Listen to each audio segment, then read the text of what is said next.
Go ahead. Louise Hay film, Dyer interview, take 1. It seems to me that I have always known this, and that I came into this world knowing that you become what you think about, whether you want it or not. I was really very blessed. I lived in an orphanage until I was 10, in a series of foster homes with my older brother, but he was sick quite a bit. He was very anemic, and I used to have to help him as a young boy. He was 16 months older than I was, and this was when I was 4, 5, 6, and 7, and so on. And I can remember I lived out in Mount Clemens, Michigan, at 231 Town Hall Road with a lady. Her name was Mrs. Scarf, and she had a lot of children would come and go from there. And I was in a foster home because the circumstances at that time were such that my father had walked out on his family, and I was born in a depression, and there was no welfare and things like that in those days. So it was like people just helped each other out. And my mother was working as a candy girl in Detroit, on the east side of Detroit, earning $17 a week, and she just didn't have the money and wasn't able to provide for her children. So we lived out at this one particular place, and I can remember whenever a new child would come to the house, they would always say, "Go find Wayne." And I would be out in the back. They had orchards there, and this was no hardship. This was no difficult thing for me. This was a great blessing, I think, in my life. Those earliest days. And I can remember a girl named Martha came, and they were dropping her off for basically the same reasons that we were dropped off there. And they said, "Go find Wayne." And I came and I started talking to Martha, and she was crying, and she was all upset, and she was sad, and I was trying to convince her that she didn't have to be sad, that this was, and I remember saying to her, "This is a great place. There's no parents here. You can do pretty much anything that you want. I mean, you've got a lot of freedom, and we're going to have a great time." And I can remember being in school, at the public school. It was a numbered school. They didn't even name them in that day. It was PS number 127, and I remember the teachers, one time we were out on the playground and all the kids were all upset, and I said, "What's wrong?" And they said, "Well, the teacher said this is the worst class that she ever had," and she was so all upset, and she was angry, and she was hurt, and I said, "Well, why would you allow her opinions to have anything to, if this is her hardest day, then her life is just easy," and I can remember talking to other people about all you have to do is change the way you think. And it goes from being a miserable experience or a tough experience or a hard experience to one that you can do anything that you want with. And when my mother got our family all back together again when I was nine, almost 10 years old. And I can remember her telling me what it was like when I was just a baby, when I was just like an infant, that I was the one child that could make everybody else laugh. At times when everybody else would. She said we were waiting for a bus one time when we were just real babies before I went into the orphanage, and she said a car came by, and it was in Detroit, and there was all this slush, and we all went flying down. Everybody had dirt on them and dirty snow, and we were laying in the ground, and everybody was crying. And she said, "You were and upset and mad because our clothes were wet and so on." And she said, "You just stood up and said, this is great, isn't this wonderful? Look, we don't have to do this, and we don't, just turning it into something positive." It's like, so the ability to be able to do that was something, I can't remember a time in my life when I didn't know that if I really went to work on how I thought, that things just didn't have to be bad. I was the richest kid in the orphanage. I've talked about that many times in my lectures, that a snowstorm was a time we had 2 snow shovels at the home, and one of them had the edges all curled up from hitting the curbs, and you couldn't make any money with that one. So the other one, when it would snow, I would go downstairs and I would take the good snow shovel and I would put it under my bed, and I'd sleep with it right with me in the bed so that nobody else would get it.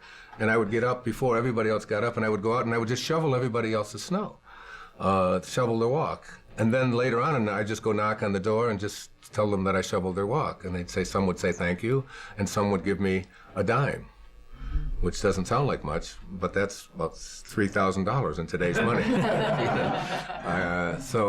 And when I found out that soda pop bottles, for example, were worth 2 cents each, that if you took them back, you could get 2 cents back, that was just like one of the great awarenesses and awakenings of my life, because I would follow people around who were drinking a Coca-Cola and say, you almost done with that? They said, well, no, I'm not going. Well, just whenever you're ready. I just followed them and said, we'll walk until, and we had a coal bin where we lived because it was coal furnaces, and we filled that coal bin with soda pop bottles, and I would take it back. It was just always easy to change, and all the other kids would be not having any money and complaining about not being able to have abundance or be able to have some level of being able to buy themselves like just a little donut or a Pepsi Cola or something. They couldn't figure it out, and it always seemed so easy to me that all you had to do was just look around and see the opportunities in anything, and it had nothing to do with whether there are opportunities there. There always are opportunities. You know, I'm 67 years old. I have never, ever been unemployed or can't even deal with the concept of unemployment. It isn't that I've had no job. I've always had more jobs than and it isn't because I've been through all good economic times. There've been some pretty sour economic times over the last 50 years or so. I just have never known how to think any other way than if you change the way you think about things, you can create whatever it is you want for yourself in your life. It's just a simple knowing. I mean, I've made a living talking about it. I've written lots of books about it and so on, but I have always lived it and practiced it, and I still do today. It was Thomas Troward. I don't know. He did some lectures on mental science way back in the 1907, 1908. He was from Scotland. And one of the things that he said is that the law of flotation was not discovered by the contemplation of the sinking of things. So that, like before the 15th and 16th centuries, all of the ships were made out of wood. Not because iron wasn't available and steel wasn't available, but because there was a belief that wood floated. So therefore you had to make ships out of things that floated. That's literally how and then someone came along and said that it has absolutely nothing to do with what things are made out of. It has to do with the amount of water that is being dispersed. That's what determines whether something will float or not. And I think about that all the time because it's in the contemplation of what you desire that you create what it is that you want to have for yourself. It's in your willingness to contemplate it. And nothing more, according to Troward and mental science. So that I think about the Wright brothers, 100 or so years ago. It's like, and I said the law of flying was not discovered by the contemplation of the staying on the ground of things. So that these were two people, like for me, to figure out how to get an airplane to fly, and my limited knowledge of all of that, I would probably have contemplated the staying on the ground of things. It's like, this is what happened. But there's somebody came along and contemplated the idea that if you get enough speed going and you have the right design and you get pressure underneath something like this and you get that this thing is going to lift off the other. Somebody had to contemplate that idea. And everybody who contemplated that it wasn't possible, that it couldn't work, was a part of why flying didn't take place, because there was no new law discovered in the early part of the 20th century, any more than electricity was discovered by Thomas Edison or anyone like that. I mean, the ability to have electricity has always been there. Somebody has to contemplate. So it's like in your own personal life, your willingness to contemplate yourself as a person who is capable of attracting into your life what you want, having the kind of relationships that you want, being able to have abundance where scarcity always exists. All you have to do is begin the process by being willing to contemplate the presence of that in your life. And I've always been a person that I can remember throughout my life as someone who could contemplate myself being able to do things that most people couldn't. And I can give you a good example. When my mother got us all back together and we were living in Detroit, on the east side of Detroit, and we got a new television set. It was a black and white, it was a screen about this big, it was an Admiral, and we had it in our home, and it was like, oh my God, black and white television, you remember Uncle Milty and all and so on. And there was a guy that was on TV, his name was Steve Allen, and he was on The Tonight Show. And I was 11, 12, 13 years old. I was born in 1940, so I was 51 or 52. And I used to stay up every night and watch The Tonight Show. even though I had to go to school the next day, there was just something about that show, and all of the characters and smock and all the things that Steve Allen would do on it. And I would come down when I would be talking the next day, and I would be telling my mother and my two brothers that when I do the Tonight Show, this is what I would say. I wouldn't have said what Louie and I say, the way reacted, how he reacted to that. I would have said this, and I used to do this, and my brothers and my mother would say, "That's just Wayne. He's just nutty. He thinks he's on the Tonight Show. He thinks he's going to do the Tonight Show." And I would go up into my room at on this little tiny house that we lived in, a little 2-bedroom house that 5 of us lived in because my mother remarried, and I would see myself doing the Tonight Show. I would just practice it, and Steve Allen became someone that I was really enamored of. Well, fast forward, I don't know, 30 years or whatever, and I've written a book, Your Erroneous Zones, and the Tonight Show calls, and they ask me if I would like to come on and do it. So I do my first stint on the Tonight Show. I did the show like 37 times over a period of 3 or 4 years with all these different hosts, but Johnny Carson was on, and the first guest on the very first show when I did the show was Steve Allen. And it was like something clicked in me that I had contemplated that as a child. I had always had a knowing, and I can remember sitting there talking to Johnny about this thing that, and Steve Allen was sitting there right next to me, and we were talking about that kind of thing. So that by putting my attention on something, it wasn't some deliberate thing that I was doing, when I was 11 or 12 years old that was designating that I was going to be a person who was going to be appearing on talk shows 30 years from now. It was just an awareness a willingness to contemplate myself in that kind of a place. And I think the power of contemplation is the thing that most people haven't harnessed yet. And when you harness it in your life, there's absolutely no limit to what you can attract into your life. If you absolutely stay focused on what it is that you're going to manifest and attract, you're not going to do it in your time. Jackson Browne sings a song that says, "And creation reveals its secrets by and by." I mean, you can't push the river. It's all done in divine time, but it will show. It will show. It will manifest. It will attract itself. And I'm never surprised any longer about anything that I put my thoughts on that I can attract it into my life. I just absolutely know that law of attraction and that it absolutely works. And I have absolutely no doubt about it.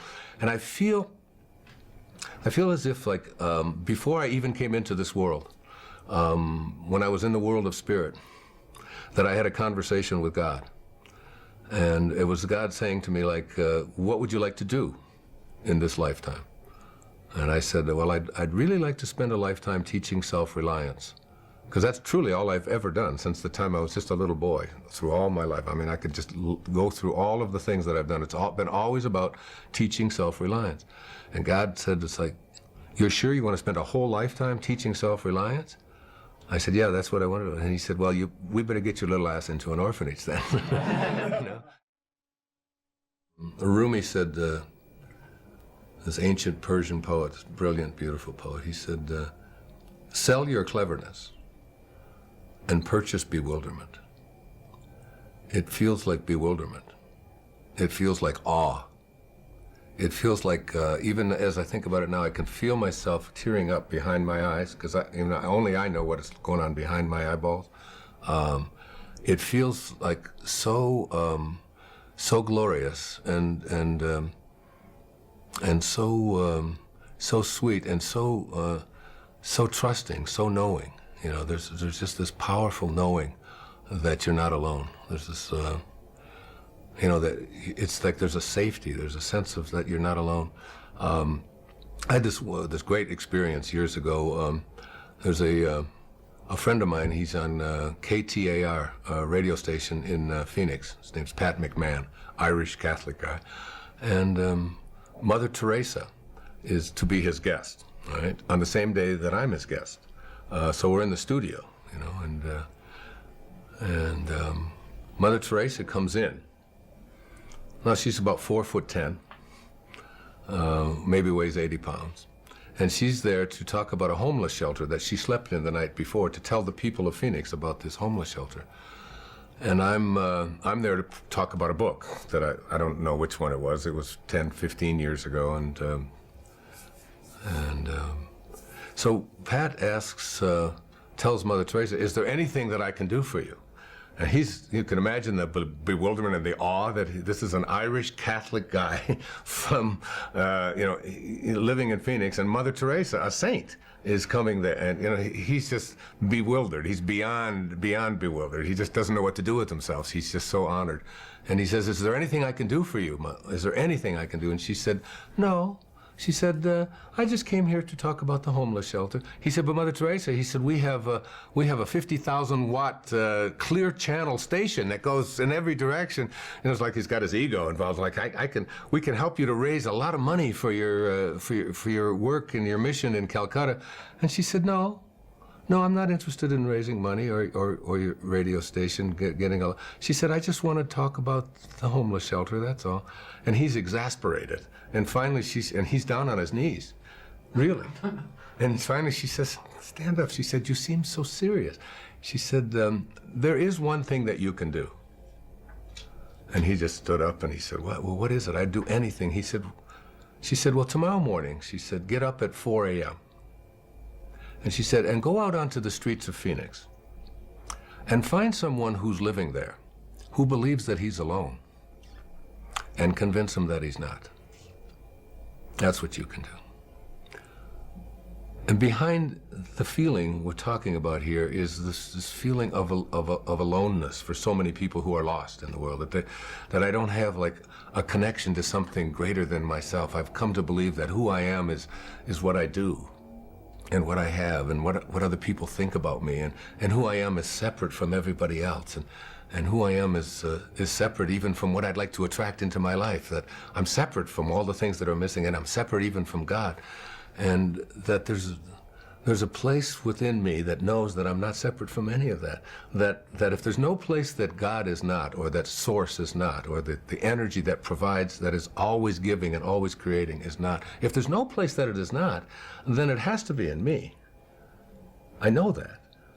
And if there's no place that it's not, and it has to be in me, it has to be also in everything that is missing in my life, or that I think is missing. It's there too. So that in some mysterious, invisible way, I'm already connected to everything that's missing in my life through something called spirit. And when I recognized that I'm not here as this human being having a spiritual experience, when you recognize that your essence is that you are a spiritual being, having a human experience, not the other way around. When you really get that, I mean, not that you can say it and it's clever, but when you know that who you are is this essence, you don't see, there's no other, there's no them. There's nothing outside of you. You're connected to everyone and everything. As the Native Americans, you'd say that no tree has branches so foolish as to fight among themselves. Living the Tao Te Ching, this 2,600-year-old, some people call it the greatest, the wisest book ever written. It speaks so much about relationships.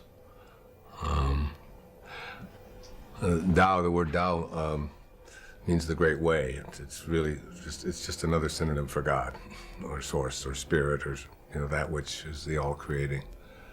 And one of the things that it says that was really helpful to me, probably the most helpful thing in it, was that whenever you have a conflict of any kind, in any relationship, whenever you have a conflict, that the person who is willing to be of Tao, of God, of Source, is the one who will practice forgiveness, or will go to the person that they have a conflict with and bring love to it, instead of the freeze out, instead of the anger, instead of the hatred, instead of the revenge, instead of so many of the things that we do when we have conflicts in our lives. We just don't talk to that person. Like, I'm not talking to that. I'm not talking to him. He's going to call me because I called the last time, and that's but the person who lives the Tao life, the life of a higher consciousness, is the person who says, "I end all conflicts on love," which is where we all come from. We come from a source that is love. So for me, that has been just so useful. I have 8 children, and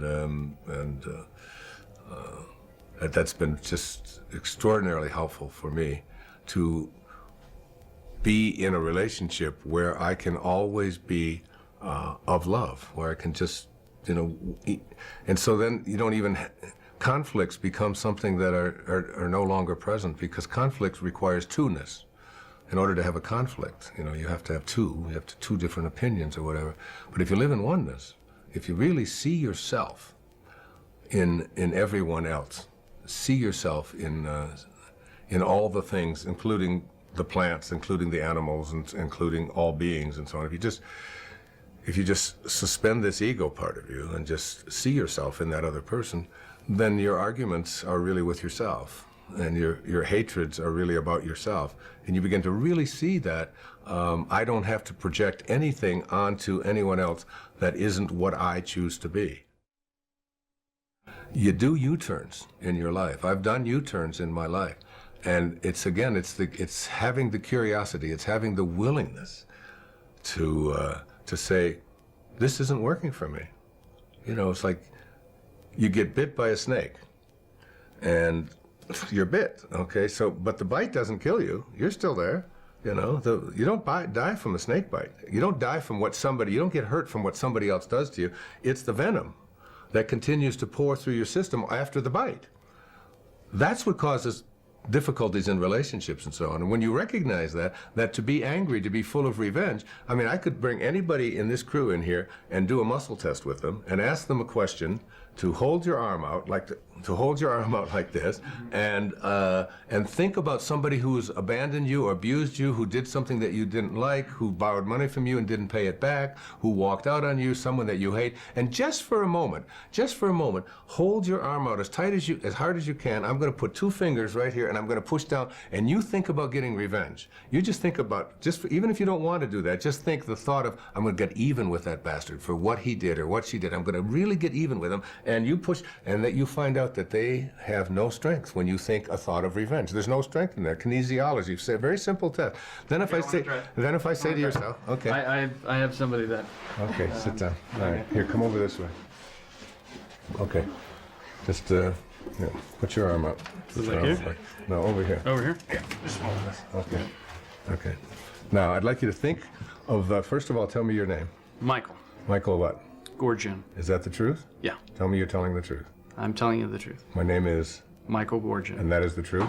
Okay, resist me as hard as you can, okay? And I'm going to just push down, okay? So that's the truth. Now, for just 1 second, just make up a name. But tell me that it's the truth. I want you to lie to me. What is your name? My name is Ron Garcia. My name is Ron Garcia. Is that the truth? Yes, that's the truth. You're telling me the truth? That's the truth. Say it again. My name is? My name is Ron Garcia. And that is? The truth. Hold that thought. Hold that thought. You see the shift? Can you see a change in you? Mm-hmm. Can you see a slight change in you? Yeah, okay, you're strong. Felt that. Okay. Yeah. Now I'd like you, I'm just doing that for a little bit. Yeah. Okay, now I'd like you to think about someone. I'd like you to move over this way. There we go. I'd like you to think about someone in your life that abused you, abandoned you, that did something to, without any details, I don't want to know any of the details, and you are hurt by it, and you are angry about it. And forget about whether you're forgiven them or not. I want you to just think about getting even with them. I want you to think about revenge, okay? I'm going to get even with that person, no matter what, okay? And put your arm out, and can you hold on to that thought of revenge, okay? I'm going to get even with that person for what they did. I'm angry at them. And hold on to that thought and just think, resist me as hard as you can, and notice what's happening with your arm. Resist, again, one more time. Think that thought. I'm really going to get angry. I'm really pissed. I'm really hurt. I'm going to get you back for that, okay? And resist me as hard as you can.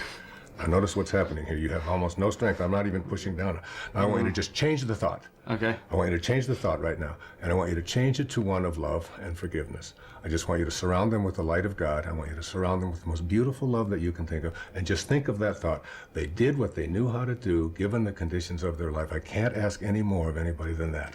Put your arm out. Put your arm out. Resist me as hard as you can, and forgive them in your heart. And forgive them in your heart. Now get even, get angry, I'm going to get really even with them, and watch what happens. Can you see the change? Okay. That's how it works. You see? Every thought you have of shame, every thought you have of anger, every thought you have of revenge is a thought that weakens you. Every muscle in your body, it's even in your eye. Well, I think, even I couldn't look at you when my attention I could goes see the shift. somewhere. Your heart is a muscle, isn't it? How many times do we say to our children, you should be ashamed of yourself? Think of, here, watch. Put your arm up. Resist me as hard as you can. Think of a moment in your life when you felt great love. The greatest love you ever felt in your life. Just think of that moment. And I don't want to know anything about it. Just think about who it was, okay? Can you think of a moment like that? Great love. Michael is just loved, okay? And look, I can't budge you, right? I'm pushing really hard. Now think of a moment when you felt shame. You just did something and you're just ashamed of it, whatever it was, okay? You think of something like that? Okay. Resist me as hard as you can. You're thinking shame, and just watch what happens to your arm. Look. No matter how hard you try, you have no strength, do you? You have no strength, okay? Now think love. Think love. Just think of that moment and shift.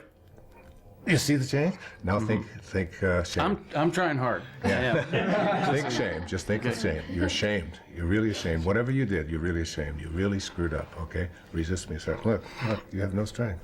Look, you can't think. You know where I learned it? I learned it from my dentist. What? My dentist. I had crowns put into my teeth, and he would get me out of the chair. I said, who's this crazy man?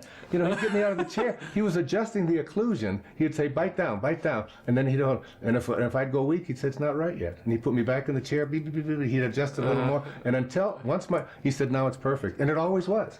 It always was. Wow. This is the power. Who's your dentist? It's like, what we just demonstrated here is the power of the thoughts that we have. What a thought of shame, a thought of anger, a thought of revenge, what it does to the muscles of our body.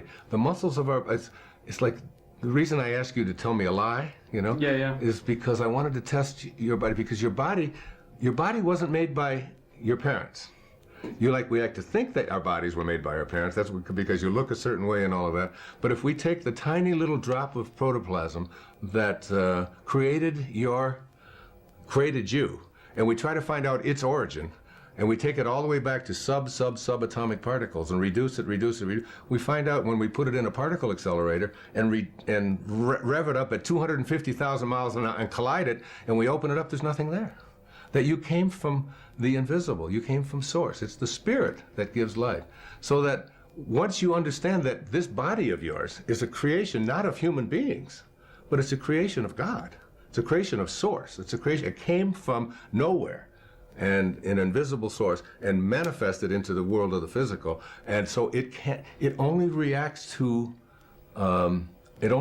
truth, because it was created by truth.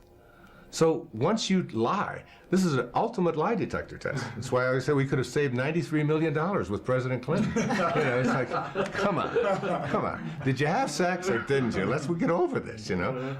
But now you're using an instrument not of human beings. All of our bodies are divine creations, and they only react to truth with strength.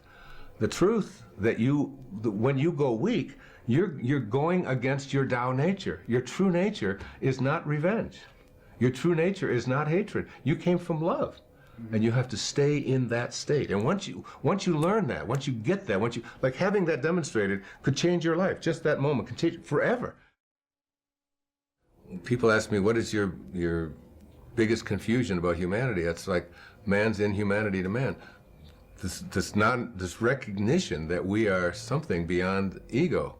You know, and we don't, we have a divided world, a world that believes that, you know, if you're male, you're different than if you're female. If you're Muslim, you're different than if you're Christian. If you're born on one side of the river, then you're different than the person who wasn't. And we've taken on all of these ego beliefs. And my real strong thing about it is that I think that my generation, when I was in my 20s and so on, we were the generation that had to end a war. You know, we had to end a war. I took my doctoral orals on the 4th of May, 1970. The announcement came on the radio, on the television, you know, at around 4 in the afternoon, that the government had put live bullets into their rifles, and they fired on students who were protesting the war at Kent State, and 4 of them were killed. You can imagine what I felt, because I was really working very hard to try to end that war. When I had to go in and defend my dissertation, which seemed so trivial, when I considered what our government was now doing. We were going to put and all these students were doing was protesting a horrific war where people were dying in huge numbers. I think the new generation, this generation, they're Their job isn't to end a war. It's to end war. It's to end the concept of war. And the concept of war comes out of this ego identification of who we are, and a belief that I am what I have, and I am what I do, and I am what others think of me, and I am separate from everyone, separate from God, separate from what's missing, this idea of separation and so on. And we will inch by inch move towards a place where people will begin to recognize their connection to each other rather than their separation, or we'll have to just start all over. We'll have to start it over. As Einstein said, if the next war that is fought, he said, after this one will be fought with, with sticks again. We'll have to start all over again. We'll have to start all over. And it's really about slaying this ego, this massive ego thing. You can see it in our foreign policy. You can see it in the way that we treat it. You can see it on television. You can see it in all of the ads that you see for having to take pills for everything. And that's what I feel my work is about. What my life is about now is ending the concept of hatred and separation. What I've learned from all of this is, the biggest thing I'm learning is, seems like the intentions that we have, even when we're 1 year, 2 years, 3 and 4 years old, all get played out in the end as our life evolves. And they get played out in ways that we often don't understand. Unless you have a good memory of what you wanted when you were 3 or 4, you often don't remember that what you were asking for then you now have. And I've watched my life evolve to everything I've ever wanted is happening. It has happened along the way, and it is happening. And I guess the reason I think it's important for people to know that, I really want people to know that there's nothing that they can't be or do or have, and that there's nothing they can't change to or from if they want to, and where there's no one's locked in anywhere. And also, those so-called dreams or daydreams you had when you were really little of the beautiful, wonderful things you wanted to be or do or do for the world and so on and so forth, they all come true. But they don't necessarily come true in the way you may have envisioned them. But if you look back, you'll say, oh, that's the essence of everything I ever wanted. It's here. Or everything I was ever afraid of, it's also here. Okay. Esther, how about you bringing Abraham in and let Abraham visit for a few minutes here? Okay. It just takes her a moment. Esther just kind of relaxes her mind, and actually you're going to see it. She just kind of relaxes, and nothing major happens. It's just she just allows this other energy more or less to move through her.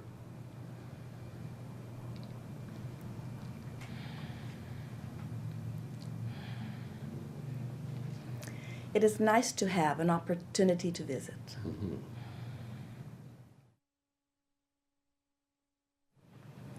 Well, it is the single most important thing that you consciously do, because the thought that you are thinking, a belief is just a thought you keep thinking, isn't it? So the thought that you are thinking is vibrational in nature and therefore attractive in nature. So if you have a habit of thought, a belief, which is therefore a dominant thought, which is therefore a big part of your vibrational offering, therefore it is a big part of your point of attraction. So when you care enough to take the time to change it from what you are terming negative to positive, you have shifted your point of attraction. Nothing is more important than understanding that.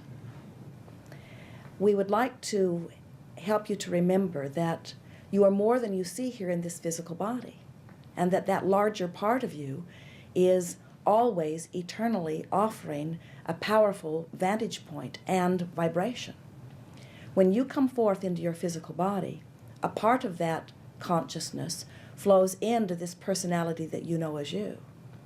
So at all times when you are in your physical form, you have the potential of offering a thought that causes alignment with that broader part of you or not. And we would say the thoughts that you offer that are in vibrational harmony or alignment with that larger part of you would be that state of integrity that you are looking for, coming together with that broader part of me. It's also important to remember that that larger part of you, that eternal part of you, exists even while you are in your physical form. In other words, often people think, Well, you are dead or alive, you are physical or non-physical, but you are eternally that non-physical source energy. And then you are sometimes this physical human energy. And those 2 points of vibrations, that eternal part that is pure positive energy, and that physical part that could be, as you say, negative or could be, as you say, positive at any moment, those vibrational vantage points are always playing off of one another. The better you feel, the more you are vibrationally in integrity to that which you are. Vibrational integrity is alignment with that which I am. So, reaching for good feeling thoughts is really the key to coming into alignment with that which you are. And we think that's the best description of integrity that could be. Your feelings are the way you quantify your journey from sickness to wellness. The way you feel is the way you quantify your journey from not enough money to enough money. You must have a way of understanding where you are in relationship to what you want. And because more than 99% of every creation is completed vibrationally before you see any physical evidence, you can't use the physical evidence to know. If you have an illness and you want to be well, you may have found many thoughts that have improved your point of attraction, and you may be vibrationally well along the way to your recovery. But because the physical manifestation has not yet shown itself, if you stop and take score of where you are physically, you may very well become upset because the tests do not give you the affirming confirmation that you are on your way to wellness. Where if you understand that your emotions are giving you that feedback, then even though the manifestation has not shown you your recovery, the fact that you feel so much better is your indication that you are moving in the right direction. And if you continue to move in the right direction, your recovery must be. As Jerry and Esther travel from Phoenix to San Diego, they never get out there in the desert halfway and become so frustrated that they are not yet in San Diego that they become disoriented and turn around and go back to Phoenix. It would be a very long journey, wouldn't it? Phoenix, Yuma, Phoenix, Yuma, Phoenix, Yuma. And the reason that doesn't happen is because they understand where they are in relationship to where they want to be. Your emotions are the only way you can accurately understand where you are in relationship to where you want to be. Once you get that down, and you do as Joseph Campbell said, you learn to follow your bliss, now you always have guidance, you see. You are eternal beings, and your journey never ends. And you've deliberately come forth into this physical time-space reality because you understood that the contrast would inspire you to new ideas. And you knew that the new ideas would cause an eternal journey to unfold. You didn't say, I will find an idea and I will go to it and complete it and be done. You said, I will put myself in a position where my life inspires continuing new ideas so that my journey eternally continues. So your journey really is of your creation. But of course you had clear intentions when you came forth into this physical body. You intended for this journey to be satisfying and exhilarating and fun. You intended for it to be uplifting for you and for others, but you never planned to get it done.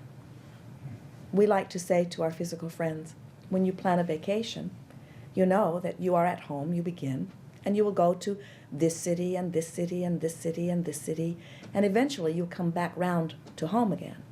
And you never say, oh, look, my final destination is home, and I'm already there, so why go? I've already completed this vacation. I will check it off my list. And the reason you don't say that is because you don't take your vacation to get it done. You take it for the fun along the way, for the uplifting things that occur, for the people that you interact with, for the stimulation of thought. You take your vacation for the joy of the journey, you see. And that really is what you intended as you came forth into this experience, to be stimulated by variety to ideas of the kind of things you would like. But it isn't the destination that is what it is all about. The destination is just the reason for the journey. The journey is what life is, you see. Affirmations and visualizations are a wonderful part of the creative process. We like to describe the creative process as a 3-step process, and most people don't initially see it quite this way. But once you get a sense of this, your creations come into place often much more quickly. Step 1 is where you ask for what you want. It's where the contrast helps you to define what it is you want. And of course, you always know more clearly what you do want when you are aware of what you don't want. So the variety is very helpful.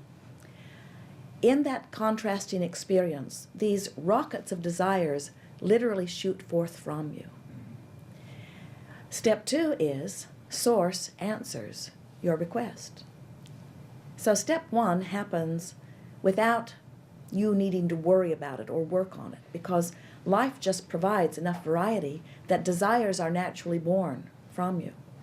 And Source follows that rocket of desire and literally becomes it. In other words, we've written a book called Ask and It Is Given, and we think it is the best title that ever could be given to a book because it speaks of the whole process within the title. When life causes you to ask, it is given. But what happens is you're asking often from your place of knowing more clearly what you don't want. So even though Source knows what you want and becomes a vibrational match to it and calls you incessantly toward it, if you are not a vibrational match to what you are asking for, you can't let it in. You don't allow it, you see. So step 3 of the process is you must be a vibrational match to your desire. In simpler terms, you can't feel the need for money and the discomfort of lack of money and let the money in. It's a different vibration. If you feel poor, you can't become prosperous even though you're asking for prosperity and even though Source has lined it up for you. You have to be a vibrational match to what you're asking for. And that's why it is so important that you pay attention to the way you feel and you keep reaching for improved feelings of relief so that you can, by reaching for better feelings, coach yourself into vibrational alignment with the very things that you are asking for. So, affirmations or visualizations are really the way that you apply step 3. Most people think that they are step 1. They think that the affirmation or the visualization is how I ask the universe for what I want. But you've already asked the universe for what you want through the living of life, through the feeling of contrast, through the launching of the rockets of desires. And Source has already answered what you want. The solutions to your problems have already been given. The answers to your questions have already been given. But you must find a way to make yourself to them. And so when you speak an affirmation, when you say, it is my desire to achieve this, and I see myself already having achieved it, even though at first when you speak the affirmation you may not believe it, in time, as you speak it, you come into the allowing of it. And of course there are many people speaking affirmations who are not receiving what they are speaking because they're using words and wanting the words to make it so. But the universe does not respond to your words. The universe responds to your vibration. And your emotions indicate what your vibration is. So if we were standing in your physical shoes, we would use affirmations to talk ourselves into better and better and better feeling places. So you're using your affirmations just to call you a little bit further from where you are to where you want to be, building your own bridges, so to speak. Creation is such a wonderful thing, and being a deliberate creator is just as good as it gets. Of course, everyone is thinking and therefore offering vibration and therefore attracting. But many people are offering most of their vibration in response to what they're observing. So as they observe what is, they get more of it. As you decide that you want to be a deliberate creator, you begin to more deliberately think about what you want and why you want it. And it's interesting that You can only think about what you want from where you currently stand. That's why you are an eternal creator. So from where you stand, the contrast provides clarity about what you think you want from where you now stand.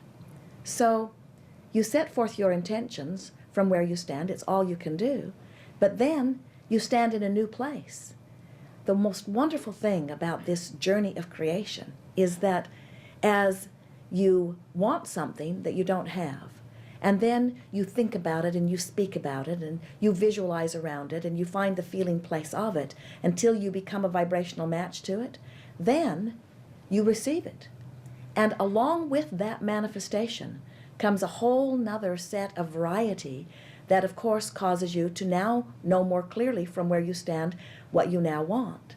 And so no one can ever stand in one place and figure out what they're going to want forevermore. It is a constant amending process.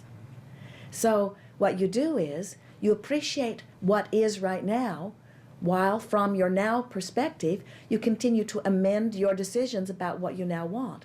And this prolific universe, this abundant universe, you have at your fingertips the energy that creates worlds. There is nothing that you cannot be or do or have. But you can never figure out what you will always be or always have or always do from any one place. It will constantly evolve. That's why this journey is so delicious. As you are living life which inspires within you a desire, and then you take the time to feel your way into vibrational alignment with your desire, only then will that desire be allowed by you into your experience. So once you've allowed it, then if you see others who have not yet figured out how to allow it, you may realize that you can help them by teaching through the clarity of your example that appreciation and feeling good is what puts you in the place of allowing good things to come to you. But if you should see them and then feel bad that they have not yet allowed it, now you have changed your energy and now you are no longer a vibrational match to what you had allowed either. So feeling bad for others who have not figured it out only causes you to release it from your experience also. It also is a shortage orientation to say that person does not have something because I have it. In other words, there is not a finite amount of abundance, and if you receive it, you are depriving someone else of it. In fact, the opposite is true. When you let the contrast that everyone has surrounding them provide you with an idea of what you want, and then you line up with the idea so that you are in vibrational integrity with this idea or desire, now it must be realized by you. And that is such a wonderful example to offer for others. But if you believe that there is only so much to go around, and you are getting it, first of all, you could not let yourself receive it under those conditions, you see. You must know that there is enough for everyone. And those who are not allowing it into their experience are not being deprived of it because someone else did allow it into their experience. You would never say, I have been well for the last 20 or 30 or 40 or 50 or 60 or 70 years, and I am so well, and those people over there are sick. I think I will be sick for a few years to allow some of those sick people to be well. You don't look at it that way because you know you're not using up the wellness and depriving them of it, and you are not using up the abundance and depriving them of that either. A car that's going 100 miles an hour and hits a tree, it's a bigger problem than a car that's going 5 miles an hour and hits a tree. So what happens in this analogy? What we are saying to you is your desires are what equal the speed or the momentum of this journey. And the tree in this analogy is like the resistance that shows up. Many people believe that when they start bumping up against those obstacles, that they should pull back on their desire. But we want you to understand that you cannot pull back on your desire. You can't slow that down. You can't become less than life has caused you to become. So the work must be releasing the resistance. So it's a wonderful thing when you bump up against something that feels uncomfortable, because it's this opportunity to now feel the discomfort of it and work it into a place of greater comfort. That's how you get rid of those obstacles. That's how you let yourself flow in the way that you want to, you see. You suggest pushing through obstacles? We suggest relaxing when you bump up against an obstacle and reaching for a feeling of relief. And reaching for a feeling of relief is not exactly pushing through the obstacle. It's causing the obstacle to morph. It causes the obstacle to reduce. The source energy within you, the being that you truly are, this expanding, evolving being, adores you. And when you find fault with yourself, you create resistance. The source within you, who you really are, loves others. When you find something within them that causes you to hate them or to not love them, you create resistance. So when you are looking for reasons to appreciate or looking for reasons to love, you're actually coming into alignment with who you really are. And you will never be joyful in any moment. You will never feel good in any moment. You will never fulfill your reason for being in any moment. You will never be who you really are unless you are in that state of love. Loving is who you are, you see. Anything less is resistance to who you are. Sometimes, especially when you are little, someone who appreciates you holds you as their object of attention. And when they do, it feels so good because they're tapped into source energy, they're holding you as their object of attention, and they're flooding that wonderful feeling all over you. So then you say, oh, this feels so good. And then you say, I would like you to hold me as your object of attention a lot, and I will do whatever it takes so that you will feel this way about me. But of course, as that little person, you didn't realize that, first of all, they cannot hold you as their constant object of attention, and it's asking a lot to ask them to always be connected to Source when they do it. They might be having a bad moment, and when they hold you as their object of attention when they're having a bad moment, you don't feel their love flooding all over you because they're not connected to it and they're not flooding it all over you. So over this process of looking to other people to find out how you feel about yourself, many times you come around to not feeling very good about yourself because you've been looking for love in all the wrong places. You've been looking to them to love you when sometimes they don't have it to give. They want to love you, but they're having a hard day. You can't jump from the vibration of not liking yourself to the vibration of loving yourself all at once, any more than you can set your radio dial on 6:30 a.m. and hear what's being broadcast from 98.7 FM. The frequencies don't match up. So we would say that the best way to come from loathing oneself, we're going to take an extreme, to loving oneself, is to find relief from the loathing, because loving is too big of a jump. So we would begin looking for things that aren't so bad about ourselves. I don't loathe this about myself. I don't loathe that. I don't actually hate that about me. I do pretty good about that. In other words, we would reach for the best feeling that we could find until we found a feeling of, I'm hoping one day to really like myself. I'm hoping one day to know myself as others seem to say that I am. I'm hoping one day to come into vibrational alignment with who I really am. Once you reach the place of hoping to like yourself, it's pretty easy to get over there by looking for things to appreciate. So we've noticed that most people who have practiced not liking themselves very much for a long time can find an easier way of loving themselves as they just begin practicing loving and appreciating things that are easy for them to love and appreciate. And once they get in the habit of doing that, then it's easier to turn that lens on themselves. And sometimes it's a little shocking when you've practiced not loving yourself for a while. But when you've practiced loving a whole lot of other things, and then you try to love yourself a little bit, you can. The contrast that you so often think you would like to do without is so necessary for the expansion of the idea and for the further becoming of that which is you. And what makes human experience uncomfortable is that the contrast causes you to expand. The larger part of you takes the expansion, but you don't keep up with it because you keep beating the drum of the contrast.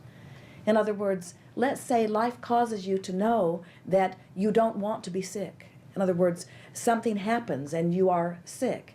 In your sickness, you radiate rockets of desires for more wellness, and the non-physical part of you now becomes more well than you have ever been.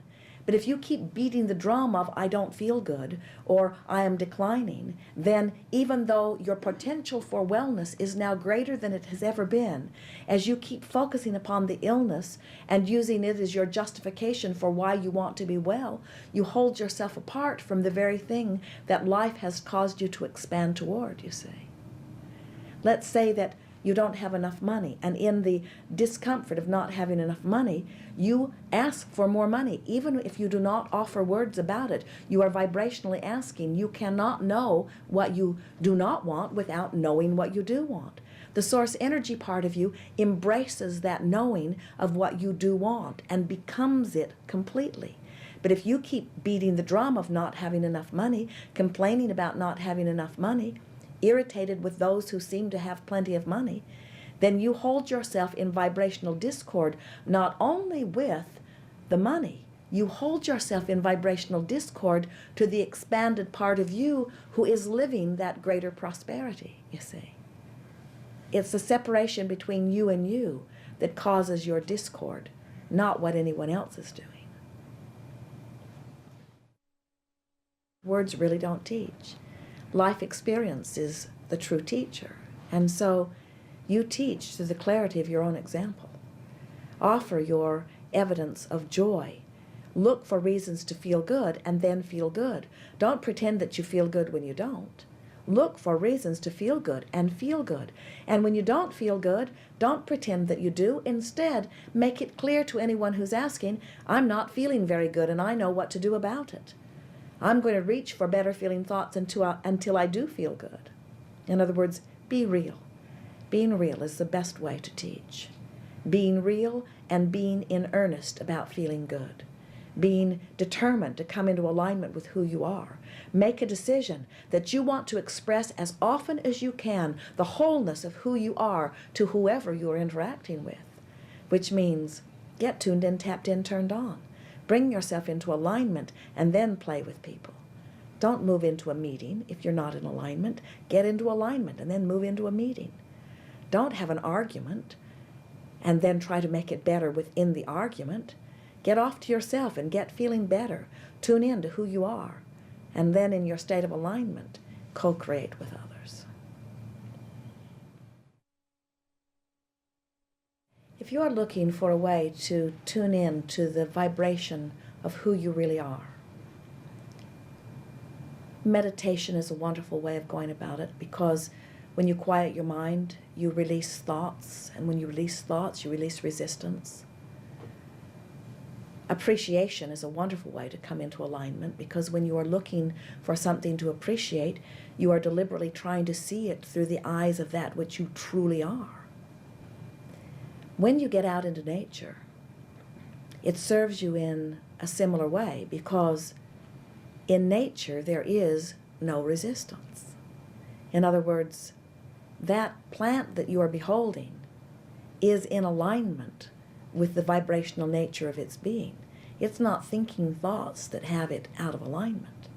The beasts of the wild are, for the most part, in alignment with who they are. Your domesticated beasts in time to begin to act a little bit like you do. But when you get out into nature, in your observation of it, you are observing alignment. That's why it feels good. I was in a motel in Montana. I was doing concerts out there, and there on a coffee table in the motel, a little motel, was a book. It said "Think and Grow Rich." It was Napoleon Hill's book, "Think and Grow Rich."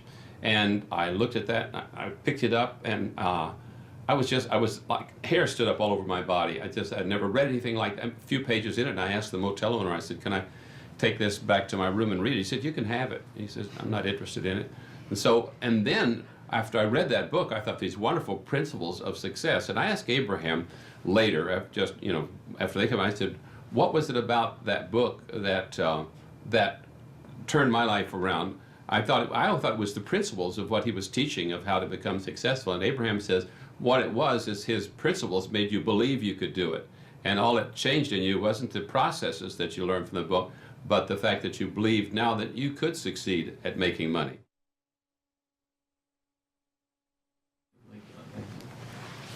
Oh. Are you back? Yeah. I thought so. So we off to lunch? Yeah. Yeah. Louise Hay film, Gregg Braden interview, take 1. I was trained as a scientist. My background's in the hard sciences, physical sciences, the earth sciences. In the 60s and 70s, when I received that training, there was no room for the possibility of the kind of things that we're talking about now, the kinds of things that suggest that our inner world and our inner thoughts, feelings, emotions, beliefs in any way affect the world around us. And it was through direct experience. What I began to understand was that this is the great secret that everyone knows except us in the West. Almost any other culture that we go to, from the monasteries in Egypt and Tibet and India into Bolivia and Peru, the indigenous traditions, little villages in the Andes Mountains, they all know that there is this experience that we can have inside of our bodies that affects our world in some way, and our science simply has not allowed for that historically.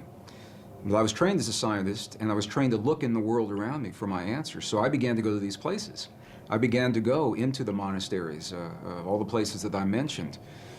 And it was through the direct experience of sitting in the presence of people who have lived and practiced the kinds of traditions that Louise Hay and the other authors I'm so blessed to be sharing this, the stage and this information with, that they teach about. And what we begin to understand is that this is the place where science got it wrong. There are 2 places, 2 assumptions that science has made, modern science. And they're coming full circle and correcting that now. But the first one is that the space that we believe is empty is not really so empty. It's full of a living essence, of a living material that we're only beginning to understand, number 1. And number 2, the fact, and it is a fact now, that we may have experiences inside of our bodies that influence the world beyond our bodies through the conduit of what's in this space.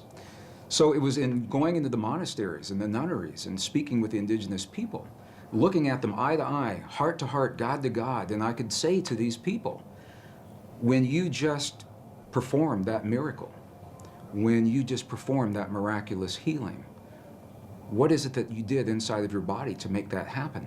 And if I didn't understand what they told me, I'd ask them again and again and again through the translators until I understood that they were creating an experience, producing an effect inside of their bodies that my science never told me was possible or existed. And that was the path that led me. I just want to emphasize, science is good. And I believe our science is good and served us well. It simply is incomplete. And so it was that path that allowed me to flesh out the missing pieces that we're only beginning to understand today, marrying the best science of our time with the wisdom, 5,000 years of wisdom of our past, into a greater understanding. And that understanding brings us right back to the question. That's a long answer to a short question. But it brings us back to where we're only now beginning to understand that there is something that we can do in our lives that influence not only the physical body, ours and those of other people around us, but literally influence the physical reality of our world, and that changes everything. It changes everything that we in the West believe about ourselves. So as a scientist, I've also come to understand this is a very different way for many people to think about themselves and their world. And I've found that there's a learning curve that our audiences and our friends and families and coworkers in my career at the Water Fountain, this is not something that people typically talk about in a technical organization. They don't wake up in the morning and say, what kinds of feelings, what kinds of dreams, what kinds of healings did you have over the weekend? And they're talking about who won the football game and who won the lotteries. But this is where it brings us, the relevance in our lives, because we all are having experiences every day. Whether we are consciously aware of it or not, those experiences are physically affecting our bodies and our world.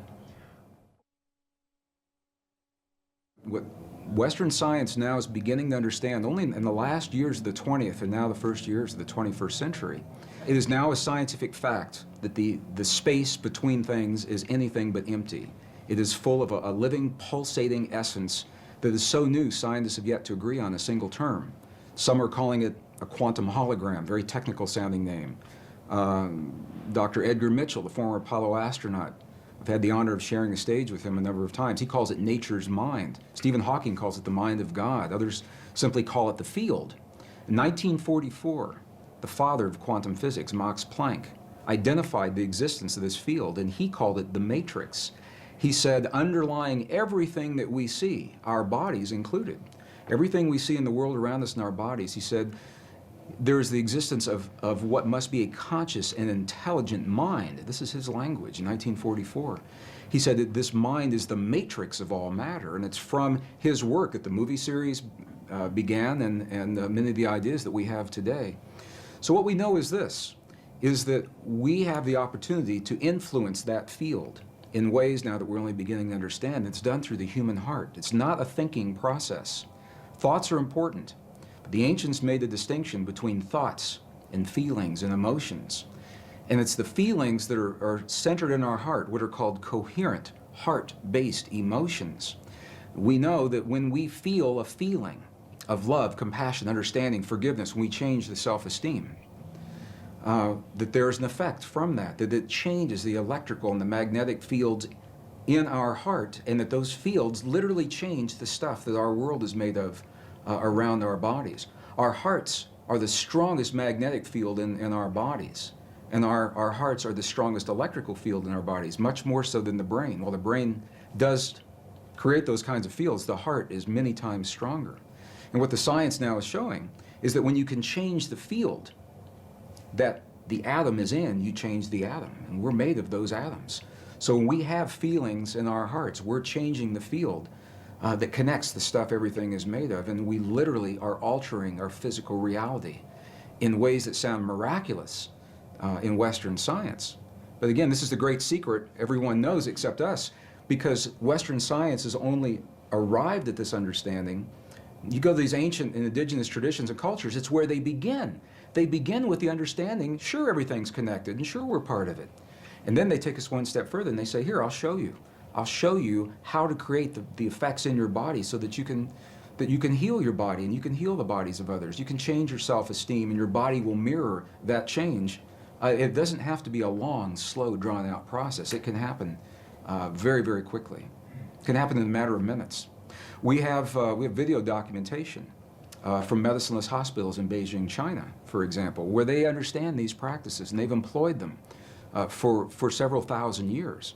And we can look into the body of a living woman with a cancerous tumor that Western science says is inoperable. And then we can watch as three practitioners that understand the language of human emotion. They create the feeling in their bodies. They're not looking at that tumor as an illness. They see that woman as whole, healthy, vital, completely enabled, fully capacitated. And as they feel that feeling strongly among themselves, her physical body mirrors that. And we can see it through sonograms. We can see that tumor disappear in less than 3 minutes. And that's how quickly reality can change. And this is where the disconnect comes in with Western science. Because I've shared this information with scientists and medical doctors all over the world, and they say, wow, that's a miracle. We're going to have to come back and study this, and we will as soon as we find a cure for cancer, or as soon as we find the cure to cure on the mechanical level, what they see as a mechanical process. And what we now know is our physical body is the outpicturing, is the mirror of something that is not so physical. And this is where science now is only arriving. The three practitioners in the medicineless hospital in Beijing did not judge that cancerous tumor. They didn't judge it right, wrong, good, or bad. They said it's a quantum possibility, and there are many possibilities. Of course, this is just one. They said, now we're going to choose another one. But this is subtle and very, very different way of looking at things, because they acknowledge what is and invite a new possibility rather than having a charge on what is there and feeling that somehow we have to manipulate or cut out, in the case of a tumor, or change, hammer the physical reality into submission. What they're doing is acknowledging that moment, that example, and they're changing it on the level of what we would call the quantum blueprint. They're feeling the feeling as if another possibility has occurred, and in doing so, allowing that possibility to replace the one that exists without judging the one that exists. I was an aerospace engineer in Denver, Colorado during the last years of the Cold War, the 1980s, and it was when the famous brown cloud was inundating Denver, and we couldn't all drive on the same days. We had to carpool on different days. And one day I went to an engineer friend's house to do my carpool for that week, and I got there a little early. And I'd never been to his house before, and I said, "Can I use your bathroom?" And I went in there, and he had little Post-it notes of affirmations all over the bathroom, and it said, "My perfect mate is manifesting for me now. My perfect mate is manifesting for me now." We got in his car, and he had little Post-it notes all over the dashboard and the rearview mirror. "My perfect mate is manifesting for me now." And of course, I knew what his office looked like, and it was the same way. He had them all over the walls in the CRT. I said, "Does this affirmation work for you?" He said, "Nah." He said, "It never does." And I said, "Why do you think that is?" And he said, well, look at me. Who'd want to be with somebody like me? I'm just an engineer, you know. He had a very low self-esteem about himself. And I began to think about the way that he was applying those affirmations, and other people have applied them very successfully. And what I found the difference was, for him, it was a thought process that never went beyond what was happening in his mind, in his own picturing, his own self-esteem. And the thought is important. The ancients are very clear about this in the Sanskrit text. They tell us that the thought is the image of the quantum possibility. So in other words, in the realm of all possibilities, everything already exists. My friend's perfect relationship and the worst one he'll ever have. The lightest of the light, the darkest of the dark. Our greatest healing and our greatest suffering, they're already there. And what they invite us to do in these ancient traditions is to reach into those possibilities with our mind. This is the power of the mind. And isolate, we lock in one of those possibilities. So now we have taken it and identified it. However, to bring it into this world, to breathe life into that possibility is the power of human emotion, our love for that possibility, or our fear of that possibility. Either one will work. To bring that quantum possibility into the particle reality of our everyday lives. We don't have to know that. It sounds very technical. We just have a feeling. But this is the science of, appears to be the science of how these things are working.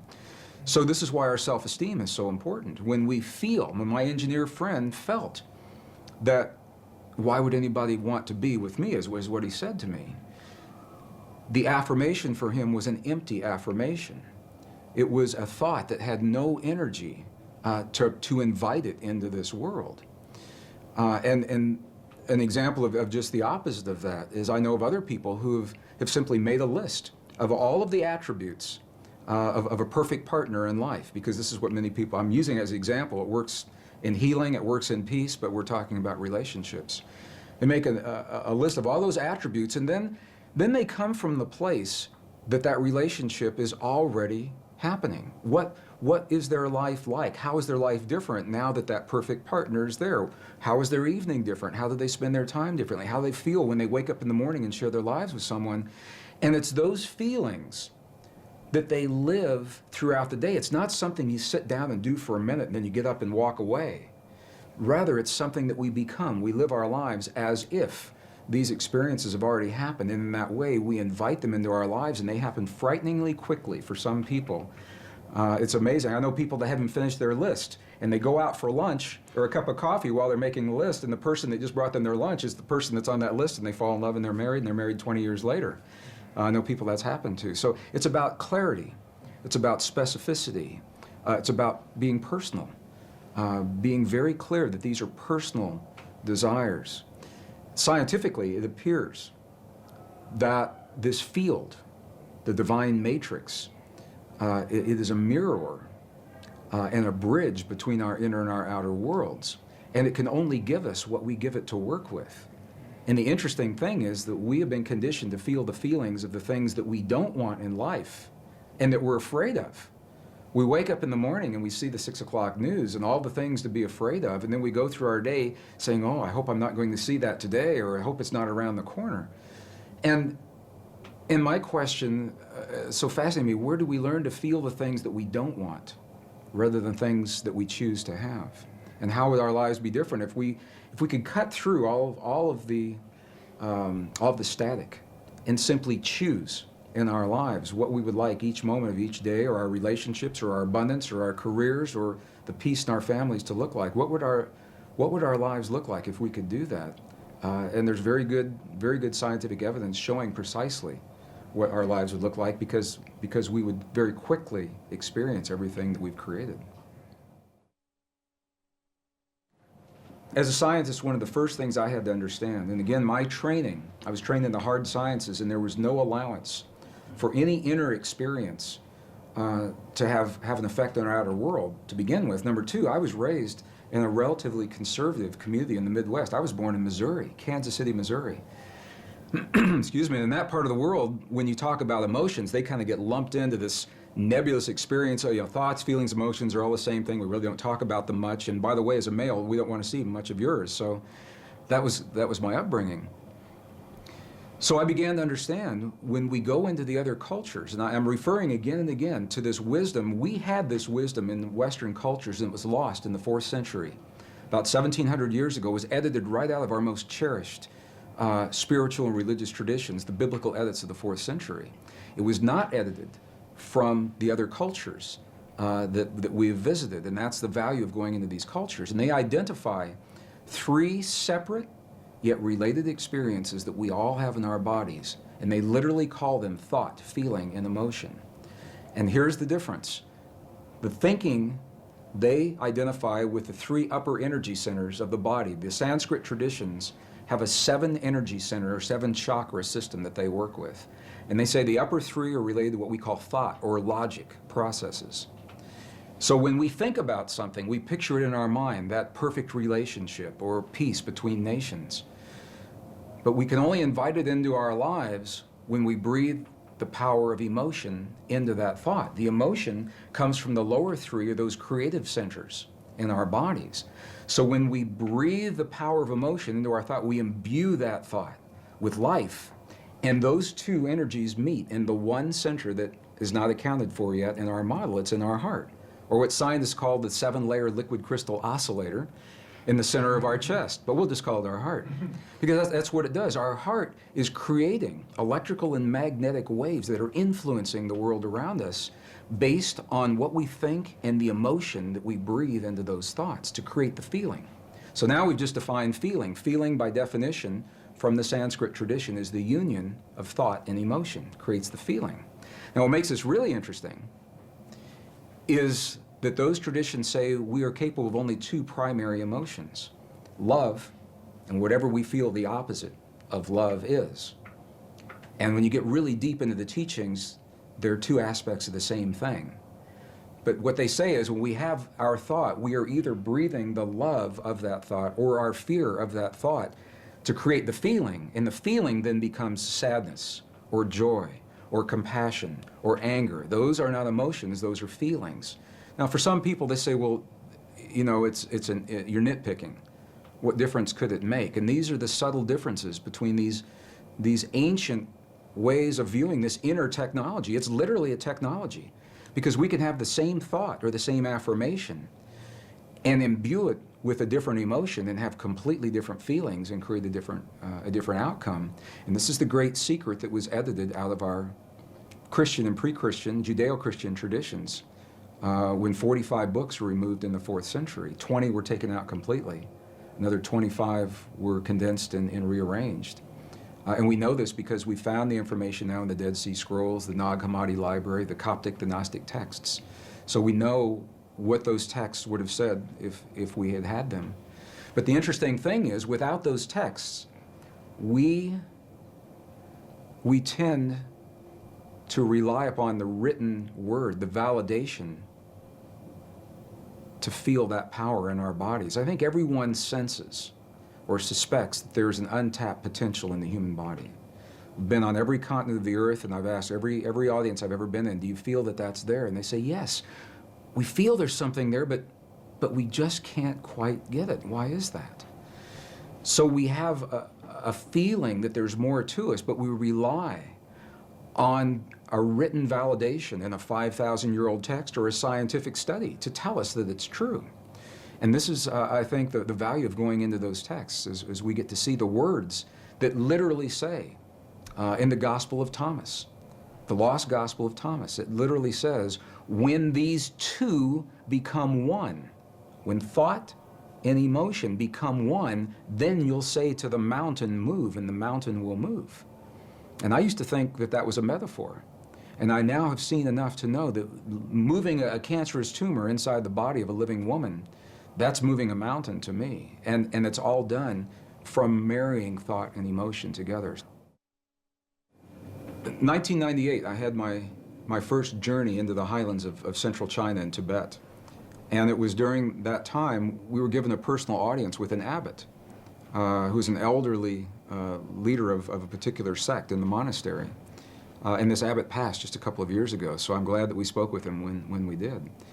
And it was this man, I asked the question that I asked every monk, every nun, I asked the shaman in Peru and Bolivia, but I had the clearest response from this man.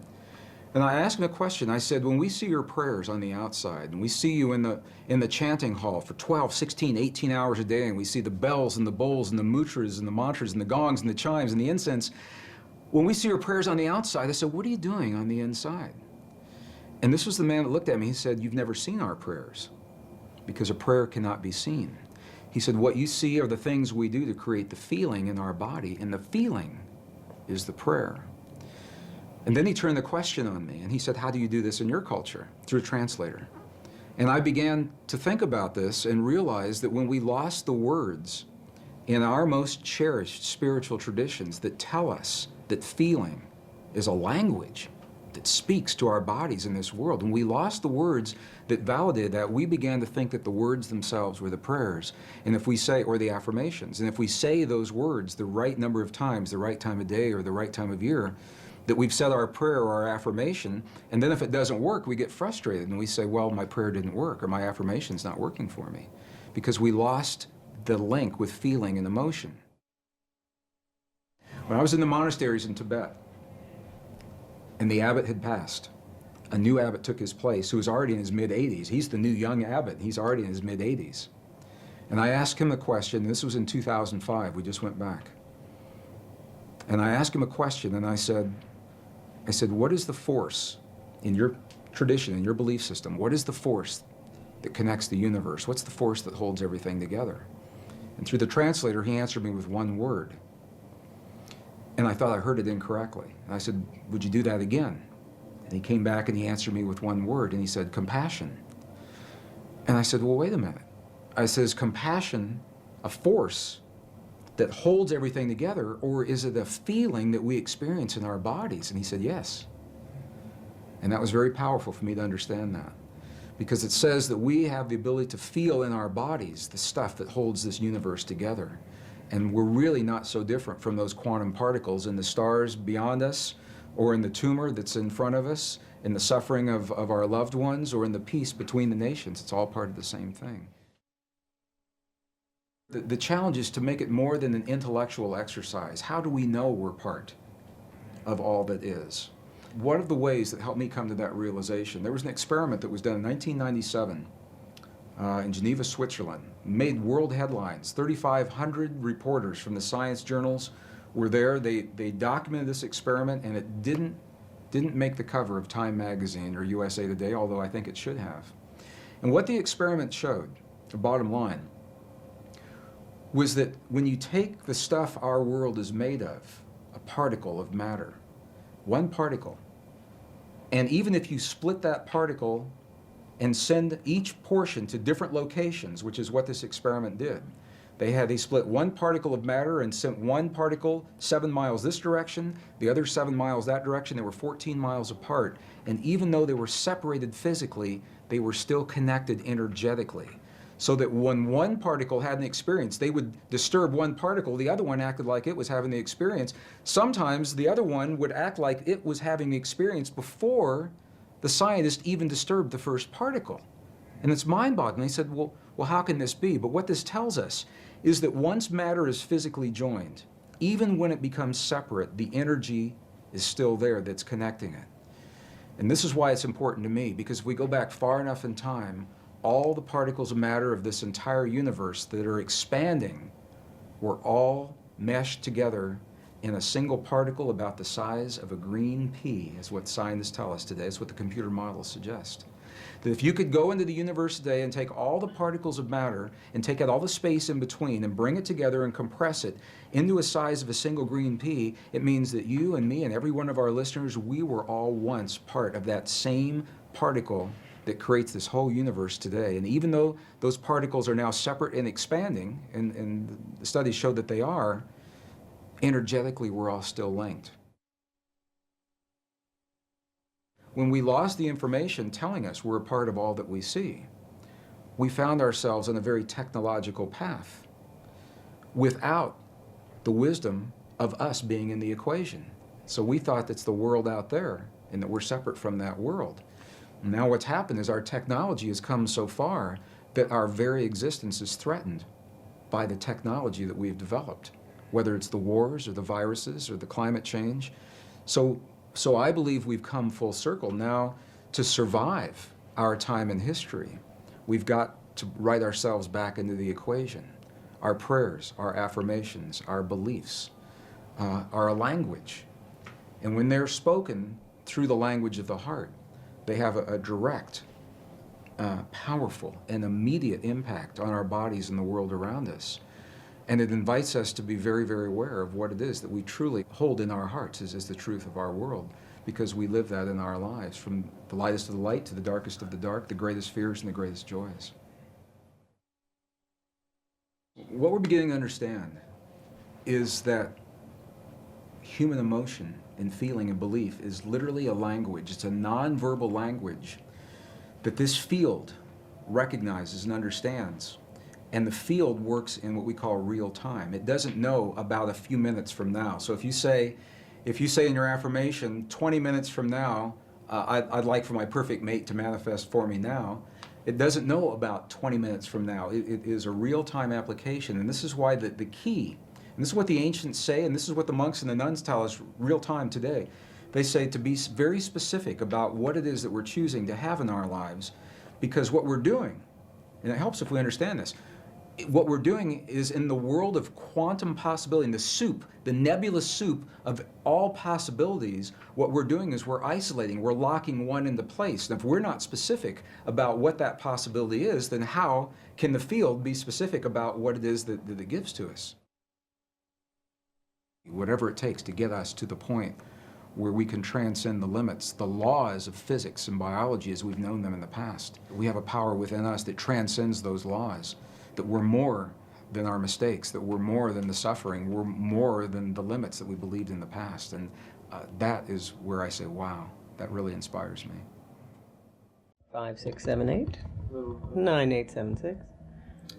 I grew up in a family in which we were interested in organic food and the mind-body connection, actually. My father was a dentist and holistically oriented, and he would say that you can tell the state of somebody's health by looking in their mouth, and that also the mouth is the center of the personality, and that's why no one likes you mucking around in there, and why dentists have the second highest suicide rate, second to psychiatrists, in that the mouth is perhaps less demoralizing than looking into their mind. So I grew up with a different take. My aunt and uncle were both medical doctors, straight medical doctors. And they made fun of my father's ideas, but he was always happier. And our family did not believe too much in conventional medicine, so my earliest memories are of having my brother, Billy, being signed out of the hospital against medical advice. He wouldn't eat. And a nurse came up to my mother and said, "Get him out of here, the doctors don't know what's going on. He'll die if he stays here." And I'd had a sister who'd died in a hospital. early on, and she didn't eat either, and we never knew what was wrong with her. So imagine you're a kid, I'm 8 at this time, and my little brother is home, and he has a tube down his throat, and my parents are feeding him by tube every hour on the hour, and he's throwing it back up. And at the age of a year, he was alive. At the age of a year, he weighed 10 pounds.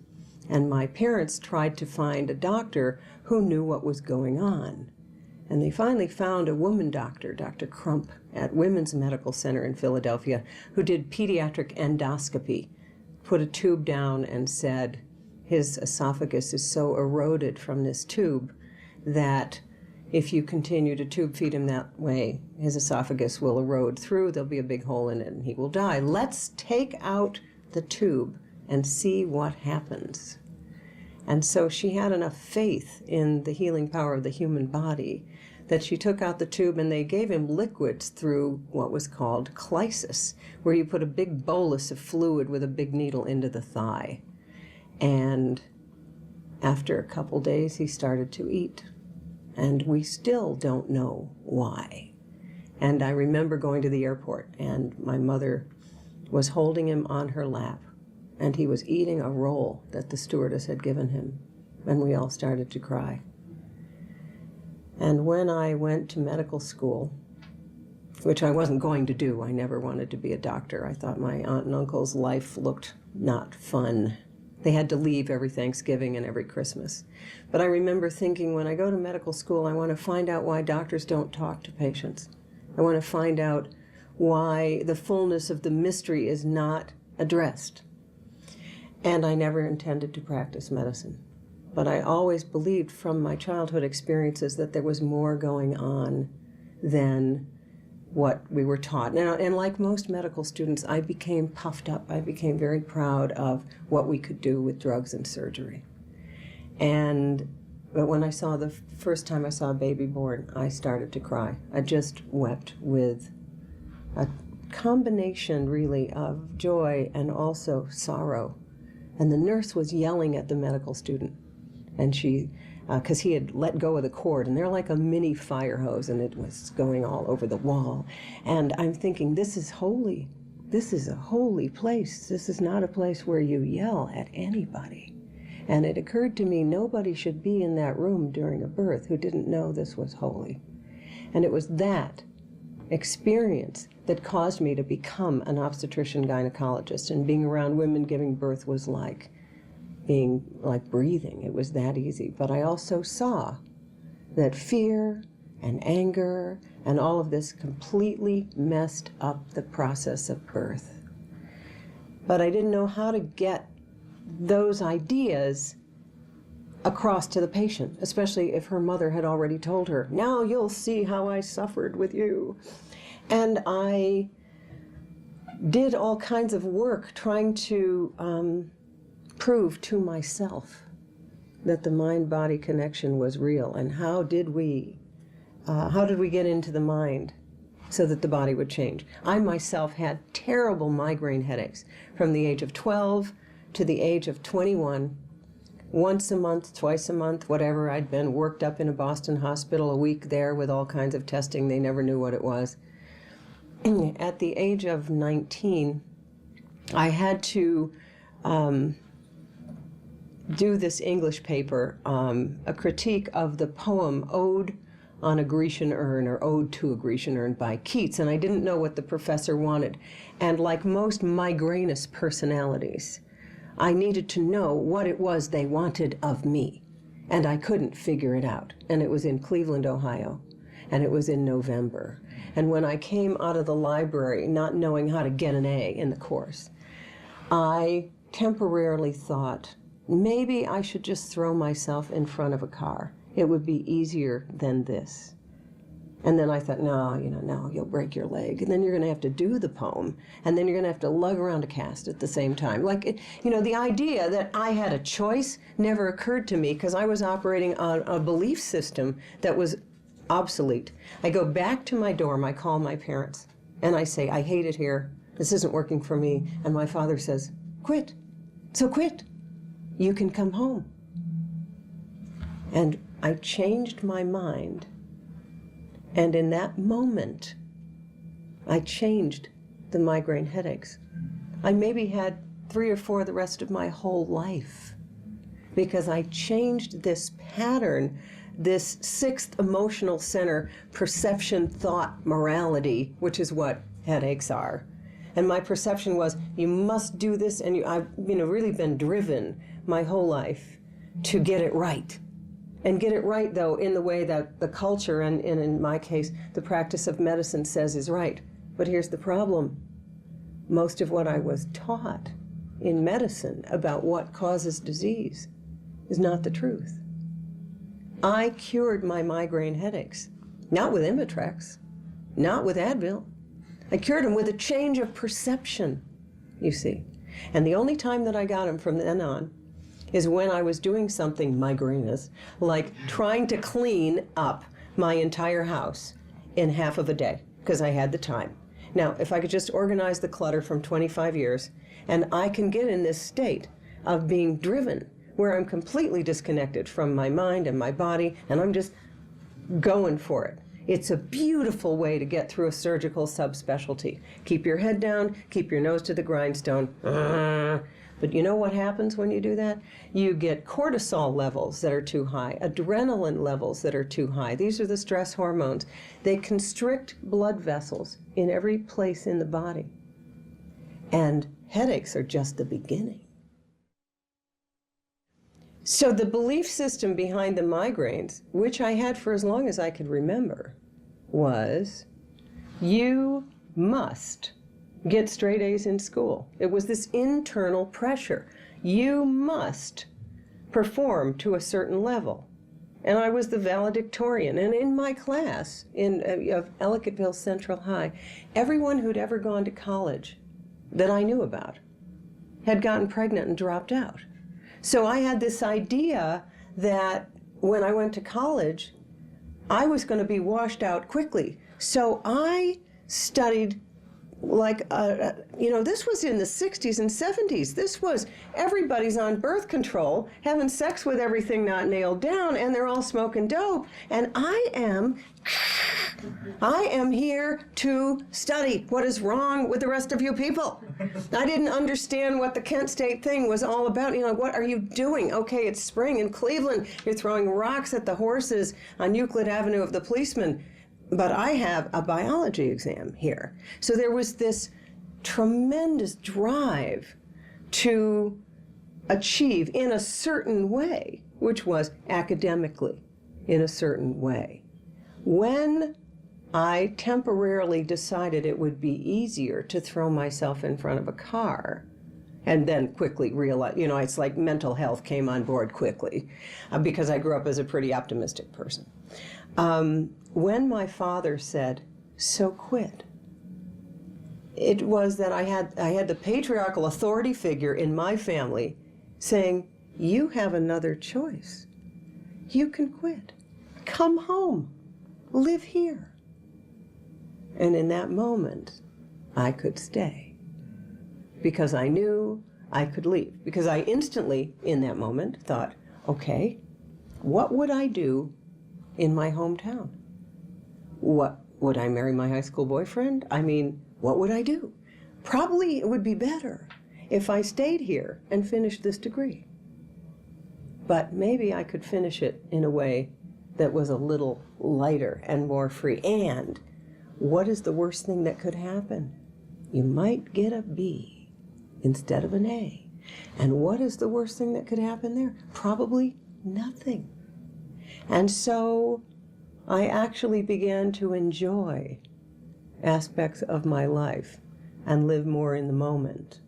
And then had the experience, actually, of getting a C in organic chemistry and being thrilled to pass.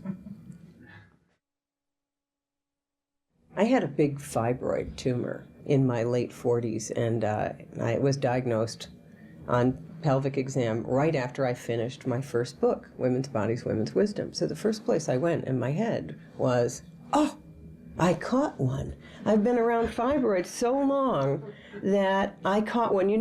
When you're under stress, you go right back to your original programming, which is the germ theory of disease, right? So I must have caught one, like these things are contagious. And, but you know, the law of attraction is contagious. And I thought it was something about the book, because I knew fibroids were creativity that hasn't been birthed yet.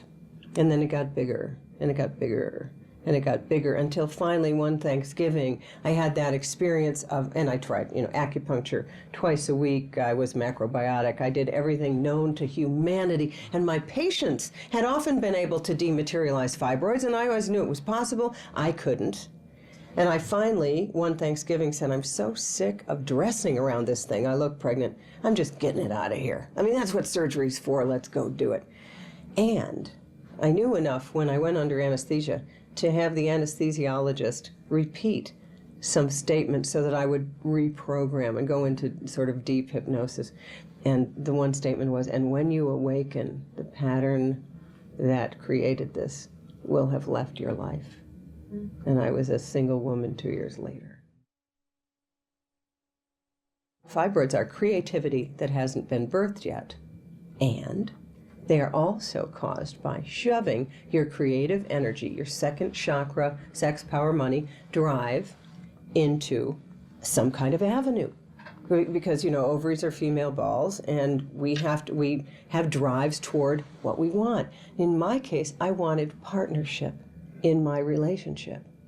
And my relationship was not where I was going to find partnership.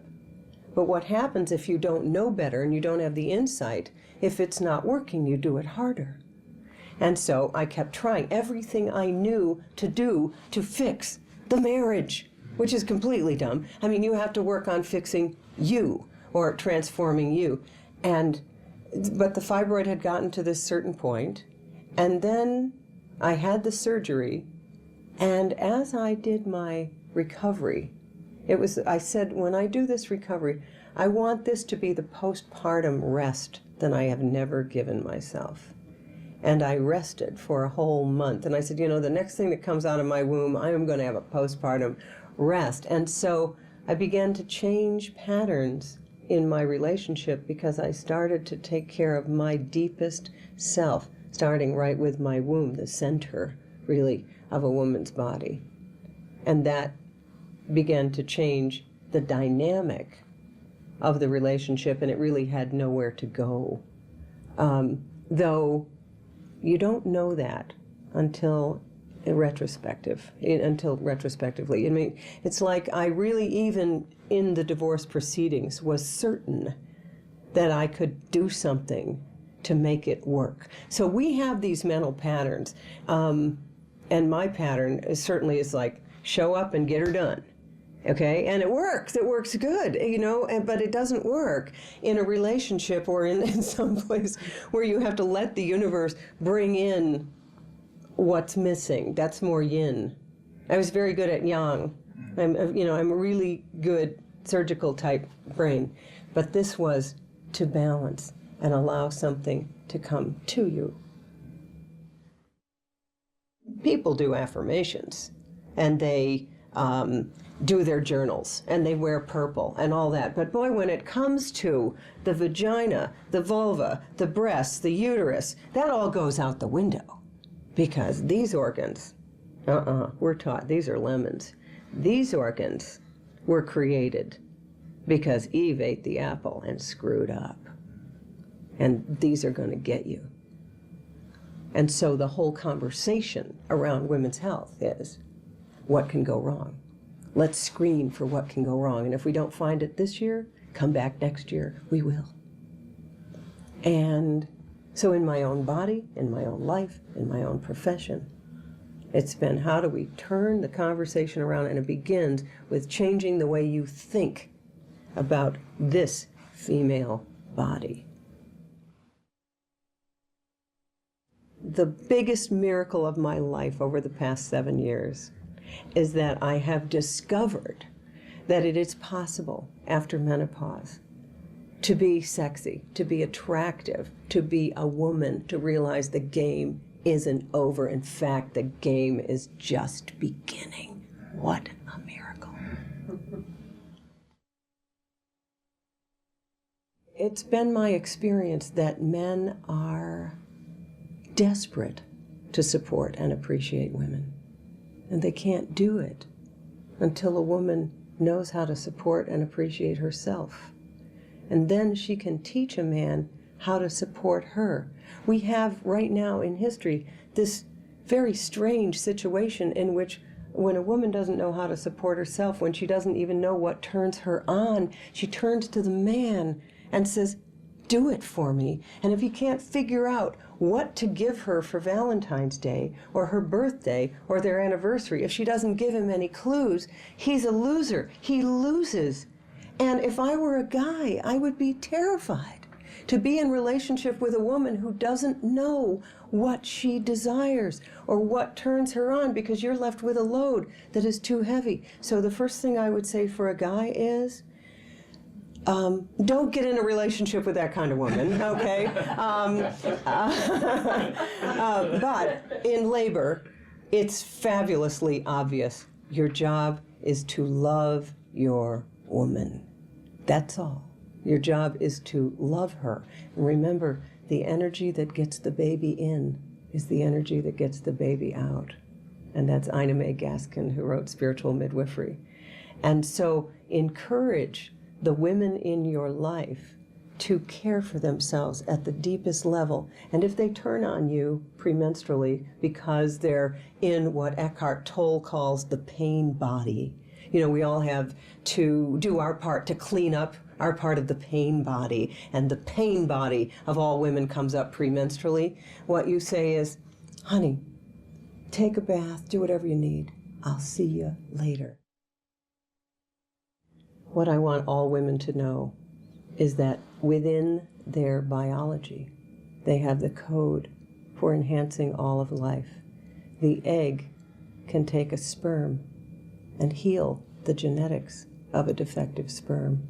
The egg contains the nourishment that the new fetus needs to get to the stage before it gets to the placenta and implants. Every time a woman is in her power, she upgrades everyone and everything around her. This is not a zero-sum model. When a woman is doing better and she's healthier and happier, she raises me up. Whenever a woman gets healthy and happier, she heals the earth. The woman's body is a reflection of the earth. And everything we do to take care of ourselves, to feel pleasure, to be orgasmically joyous, heals the entire planet. Everyone in South Boston would call in the middle of the night for sex advice, because, you know, this was St. Margaret's Hospital, Catholic, and, you know, they didn't know anything. And so this woman calls in the middle of the night once. She says to the nurse, "Is it true when you use that foam it burns your husband's penis?" It's 3 in the morning. The nurse goes, "I hope so."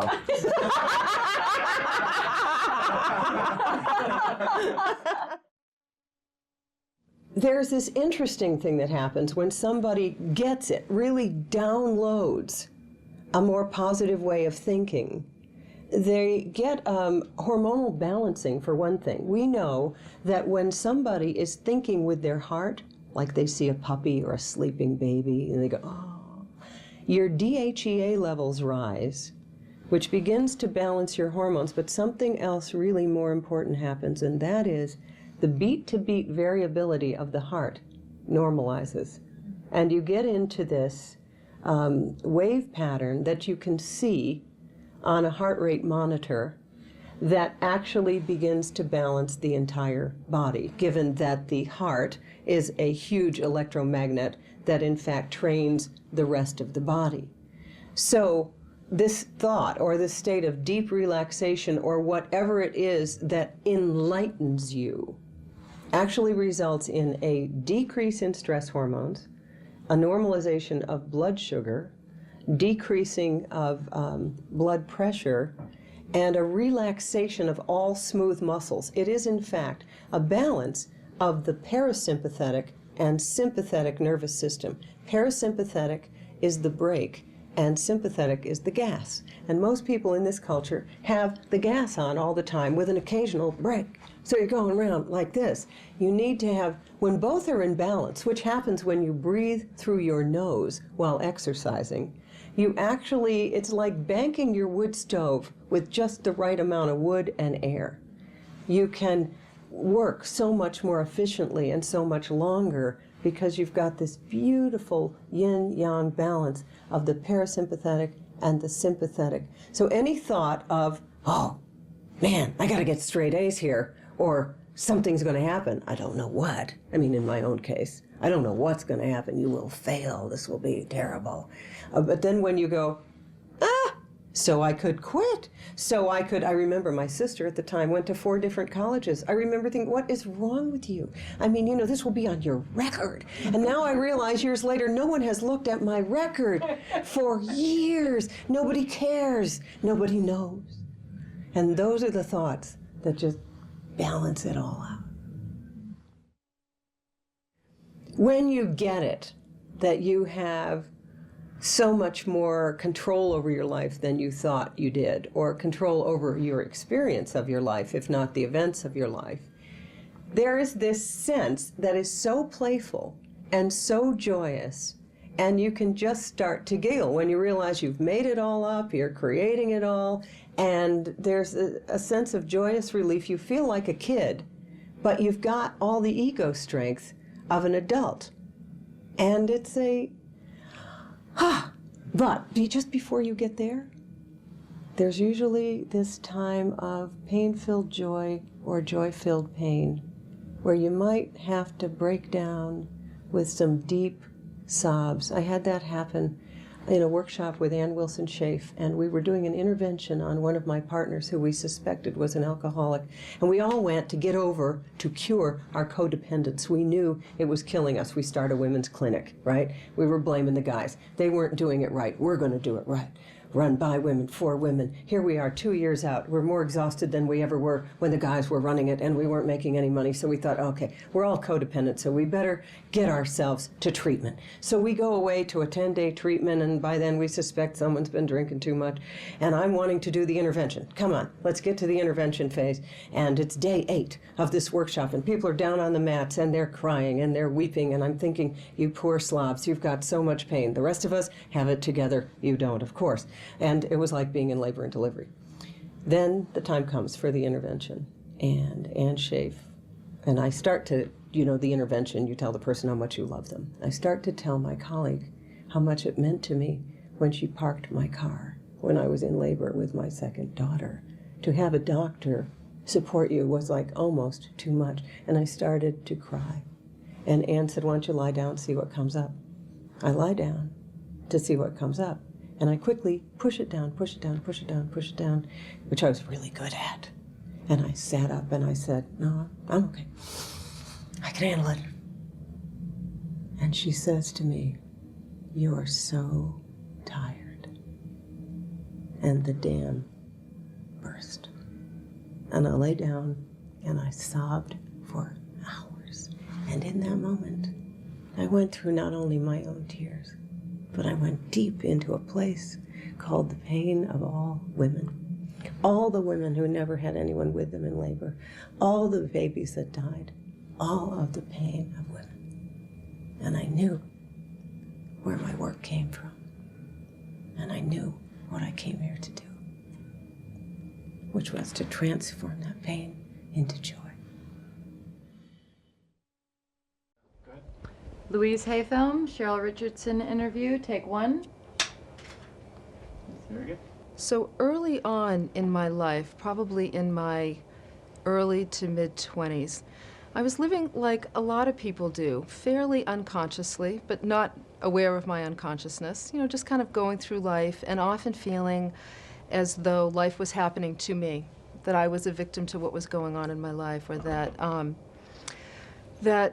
the things, the places in my life where I was unhappy, whether it was in a relationship or where I was living or in my job, had nothing to do with, had less to do with what I was doing and more to do with just sort of the circumstances of life. And I started to be introduced to looking at the world in a different way. For example, through Louise's book, You Can Heal Your Life, which was very influential to me early on. What a lot of people don't know, I actually have as a side story, a funny little story about Louise that nobody really knows. And that is that when I was probably 24 or 25 years old, I volunteered for an organization called Interface in Cambridge, Mass. That was considered the East Coast Esalen, you may remember that. And it's a place where people like Deepak Chopra would come, and Bernie Siegel, got his sort of start there. And I was volunteering there, and I was volunteering because I was really interested in this whole self-help field, and recovery was a big thing at the time. And Louise Hay was coming to speak for Interface. She was coming to a hall in downtown Boston, and I had read You Can Heal Your Life. And I was really taken by two things. Number one, the fact that she was teaching from her own experience, and she was so honest about her life in the book. I was really engaged by that. But also the practical nature of the book, that you could actually do something with it. You could look up and see, oh, I have this physical ailment, and therefore this might be going on. And I appreciated the the fact that it was interactive. And so I was really taken by her work. And so I asked if I could be the volunteer that would drive to the airport to pick her up and to take her back to the hall. Now, nobody knows this. It's really ironic, actually. Here I am today, a Hay House author and a speaker, and Louise doesn't even know this. She probably doesn't even remember, but I remember driving to the airport. It was in the dead of winter, and it was freezing. And, so this is one of the first people who has really touched my life in a significant way and has begun the opening to the belief that, wow, maybe there's something more to life than meets the eye. Like maybe there's something that I'm doing in my life that's creating what's happening and not just the fact that life is happening to me. So I drive to the airport, it's freezing cold, I get there, and of course her flight is delayed. And it's delayed for about 3 hours. And I sit in the airport, as this like young, excited fan, who just can't wait to meet her. And I'm, every time they say, the flight will be in 20 minutes, I'm like, okay, and I'm fixing myself and hoping that I look really smart and hoping that I don't look too eager, although I'm sure I just look like a bumbling idiot just waiting like this little girl. And I remember the flight finally came, it was probably at 1 o'clock in the morning, and she had long hair, and she came down the jetway, she was walking down the jetway, and I was watching her, and she came out like a queen. And I sat there speechless, like, I can't believe this is really Louise Hay, and I'm going to meet her. And she's looking around, and I'm just so taken by her that I forget that I'm supposed to stand up and go, hi, I'm your volunteer. And eventually I did that, and she was very gracious and got in the car and drove her back, and then went to pick her up at the hotel the next night to take her to the venue where she was going to speak. And I just remember she just had such a presence about her way back then that she still has today. And that night when I heard her speak, that, along with some other events that occurred during that time, was the awakening when I thought, wow, there's something about the way I think that may be influencing what's happening in my life. And so somebody had said to me, and I don't remember who it was some teacher, had talked about how, there is this power greater than us at work in the world. And, one of the ways you can test it is, one of the ways you can test how our thinking partners with this greater power, and in that partnership, we can manifest things in our life. And one of the ways you can test it is very simple. Just take a little yellow sticky note and write down 2 or 3 things that you'd really like to have in your life. And then keep that sticky note in view so that you see it all the time. You don't focus on it too hard, but you just keep it in your consciousness. And so I thought, yeah, this is a bunch of baloney, but I'll give it a try. I'm willing to try anything. So I take the little yellow sticky note and I write. I specifically write out, because they said you have to be very specific about what you want, don't be general. So I write exactly the kind of computer that I wanted. I was a young writer, and wanted, back then it was a big deal to get a computer with a word processor on, it. And so I specifically wrote the kind of computer and the kind of software and the kind of word processor that I wanted. And then I put down that I wanted to travel. And this person had said, by the way, if there's certain things you want, make sure you put the word free in front of them, like make it fun. So I wrote free travel. And there was a third thing, I don't remember what it was, but this was in November. About a month later, for Christmas, my boss at the time, I was working for an entrepreneur as an administrative assistant. My boss gave me the exact computer that I had written down on the yellow sticky note as a Christmas gift. And I remember when I opened the box and I saw what it was, and I saw it happened to be something I had worked on, a system I had worked on for him, and I saw what he had given me, I thought, oh my God, what if this actually works? And then I went, nah, it can't possibly, it's just a coincidence. And I said, the heck with it, and threw it away. But then 2 weeks later, a dear friend of mine who worked for a large Fortune 50 company called me and said, hey, guess what? I won the top salesperson award in my company, and it's a free trip to Boca Raton to stay in the presidential suite of the Boca Raton Resort Hotel. Now, I didn't even know where Boca Raton was. But she said, I can bring a guest with me, want to come with me. It won't cost anything, and we'll get to stay in the presidential suite. And that's when I went, okay, give me that little sticky note again. Maybe there's something to this, And sure enough, and that was a very powerful experience for me. I've since grown up a lot since then, and I don't see the universe as Santa Claus, where you just sort of write things down and they happen. There's a lot more to it than that. However, it was my commitment to be awake, to become more conscious, and my willingness to actually think about what I wanted.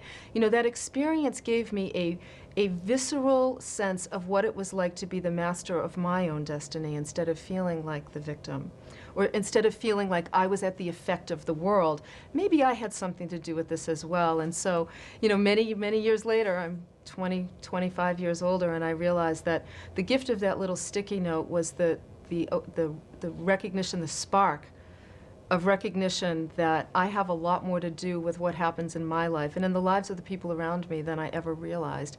And therefore, I need to be very responsible about that power, and it's my duty to use it. Some of the challenges I see with the purple, some of the challenges I see with purple. I have lots of issues. Purple really bothers me, okay? There's something about purple. Don't get me started, because I'll do a whole Saturday Night Live riff. Thank you. Okay, I get it. Okay. That was great. Some of the challenges that people are faced with are the same kinds of things, same challenges I've been faced with. Impatience, a lack of clarity. So let's start there with a lack of clarity. Most of us think in generalities. I hate my job, I want a new job. Okay, that's great. That's a great place to start, but what are you looking for? Like getting specific, knowing what you want. A lot of people know what they don't want, but they don't necessarily know what they want. So really taking the time to clarify what it is you want, like really investing the time in that. It's amazing to me. We're so busy that we don't really put a lot of time and energy into really sitting down and saying, what's working in my life? What isn't? What do I want to change? And then specifically looking at what I want to change. So clarity, and then another obstacle is just not knowing what to do. Like a lot of times, we're missing information about what the next step might be in terms of the action equation of affirmations plus actions equals miracles, right? A lot of times we're missing information about what to do, how to take action, but we call it something else, like I must be afraid, that's why I'm stuck, or I'm sabotaging my success, that's a big one. That's why, my intentions aren't happening for me, or that's why I'm stuck. I have a fear of success. That's why I'm stuck. When really, a lot of times, it's quite simple. People just don't know what to do next. That's where the profession of coaching has been so helpful, because if you say to me, you want to write a book, believe me, you're going to talk to me about, how you're afraid you have nothing important to say, or it's all been said before, and you think that's what's keeping you stuck, but the truth is you don't know that, oh, I have to write a book proposal. Great, what does that look like? Oh, you know what, there's a book out there called How to Write the Perfect Book Proposal. And if you read it, it will show you what it looks like, and then you can actually do it. What I've found that's so wonderful and resilient and encouraging and inspiring about humanity is we will take actions when someone just helps us to know what it is we need to do. And another important obstacle, I think, is isolation. We're lonely, and we need each other. We came to this planet together for a reason. And I think it's a lack of support and an inability to ask for help that often keeps us stuck. So you may have an intention, I want to write a book, you finally get the information about what it is you need to do, but then you get scared along the way, because we get scared. And who's there to hold your hand or to say, you know what, it's okay. You know, yes, you can do this. Just like, let's break it down into an even smaller step so that you stay moving in the right direction instead of allowing yourself to be stuck. And, you know, by the way, don't go to the hardware store for milk. Make sure you turn to people for support who are really going to support you.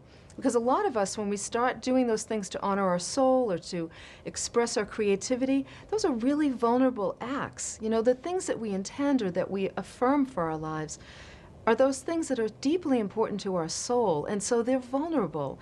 And too often we turn to people who just squash them, you know, or who tell you why it isn't going to work, or why that's a crazy affirmation, or that's a crazy intention. That's called going to the hardware store for milk. You want to go to the people who are really going to hold your hand on the journey and say, hey, I'm right there with you. So those are some of the obstacles. So in my life, I would say the first, I can't say the first half of my life because who knows where I am in it, but probably the first 30 or so years of my life, most of my spiritual growth was around relationships. I actually find that to be true for a lot of people, that it's our relationships, particularly our romantic or intimate relationships, where we get challenged the most early on. And so a lot of I would often choose men. I would often fall in love with a man's potential and then have a relationship with the dream of that relationship. So I would literally be in relationship with the dream of what it could be instead of the reality of what it was. And that's like probably the most prevalent theme throughout all of my early relationships. And the gift of them, the gift of every single person I was ever involved with, and I see all of them as spiritual change agents today, is that they really forced me to grow. You know, they were the painful relationships with the men who weren't emotionally available, and I thought for sure, you know, they couldn't feel their feelings, and they couldn't be there for me emotionally until, you know, a therapist said to me, did it ever occur to you that maybe you can't feel your feelings and you can't be there emotionally for people? And that was a whole new concept for me. And, you know, and so that man who, quote, couldn't feel his feelings became a catalyst for me looking at my own inability to do that. And so a lot of my relationships were unbalanced as well. A lot of times I would choose partners who weren't ready for their own commitment to consciousness like I was, and I was trying to get them on board, which was a really arrogant and inappropriate thing to do, but I didn't know it at the time. I thought I was being helpful, and, you know, controlling looked like helpful and loving. And so I reached a point in my life, I mean, the truth was I was really afraid of being alone. And so I would rather be in a relationship that wasn't fulfilling than be alone. You know, like a lot of women, I grew up, you know, from generations of women where it wasn't okay to be alone. And so when I finally had enough therapy under my belt and enough healing under my belt where I said, you know what, something tells me I better be alone for a while if I'm going to find a good relationship, and I finally got my own apartment and moved in and dealt with all of the discomfort of that in the beginning, and then over time began to fall in love with myself and my own place. And then I started to think about meeting a partner, and I started to, you know, face the reality that I was lonely in a different way and that I wanted someone to share my life with. You know, by that point, so this is around 33 or 34, I had a clear history of having intentions, having affirmations, taking actions, and watching miracles unfold in my life. I mean, I have a million examples of how that happened in very powerful ways. And I write a lot about those experiences. And so I decided, you know what, I'm going to take this and I'm going to craft myself a great partner. And I spent 7 days writing about exactly the kind of man I'd like to meet, his physical qualities, intellectual, where he was at financially in his life, spiritually, all the way down to I hope he loves dogs, and, you know, I hope he has dark hair and dark eyes, because I'm so attracted to men with dark hair and dark eyes. My prayer is always, you know, to God, please allow this or something greater to occur. You know, please, if this isn't in my highest and best interest, that's okay. Don't let it happen then. You know, but please may this or something greater occur that supports my highest and best interest. So every day I worked on this list, and then at the end of 7 days I gave it to a close friend and I said, here, have I missed anything? Because you're always going to miss something. And I did, and she helped me to, you know, really tighten up the list. And then I created a treasure map, something I've taught for years, and I took a big poster board and I started to take pictures of men that I thought were attractive out of magazines that kind of fit that profile, and men with dogs, and men engaged in different the kinds of things that I like to do, and just this board, sort of like a storyboard of what my life would look like if I were in love with my perfect mate. One night, I was sitting in my apartment with a girlfriend of mine who was an actress, and she was going through a magazine that had personal ads in it. And she was reading the different personal ads with different accents as part of her acting training. So she gave it to me, she said, "Here, you try with an Italian accent." And I suck at that, so I said, I'd open up the magazine and I start to read this one ad and I say to her, "Oh my God, this is an amazing ad." She said, "Read it to me." And I read it to her and I said, "Wow, there was something about it that just really hit me." And she said, "Call it." I said, "Absolutely not. I'm not calling a personal ad. Are you kidding me?" She said, "I dare you to call it." I said, "No way, I'm not doing it." So I put the magazine down. Every day for 4 days, I picked up that magazine in my apartment and I read that ad. And on the 5th day, I remembered affirmations plus action creates miracles. And I remember where I was standing. I remember the exact phone I used. I picked up the phone and I dialed the box number on the ad. And before I said anything into the recording, I said out loud, "This is my prayer to the universe. I'm ready to meet somebody important in my life. I don't know whether it's this person or not, but this phone call is my willingness to take action to make that happen." 2 days later, Michael called. I love the name Michael, by the way, as well. And he called to respond to the ad. And we spoke by phone. I was so nervous. Talked by phone.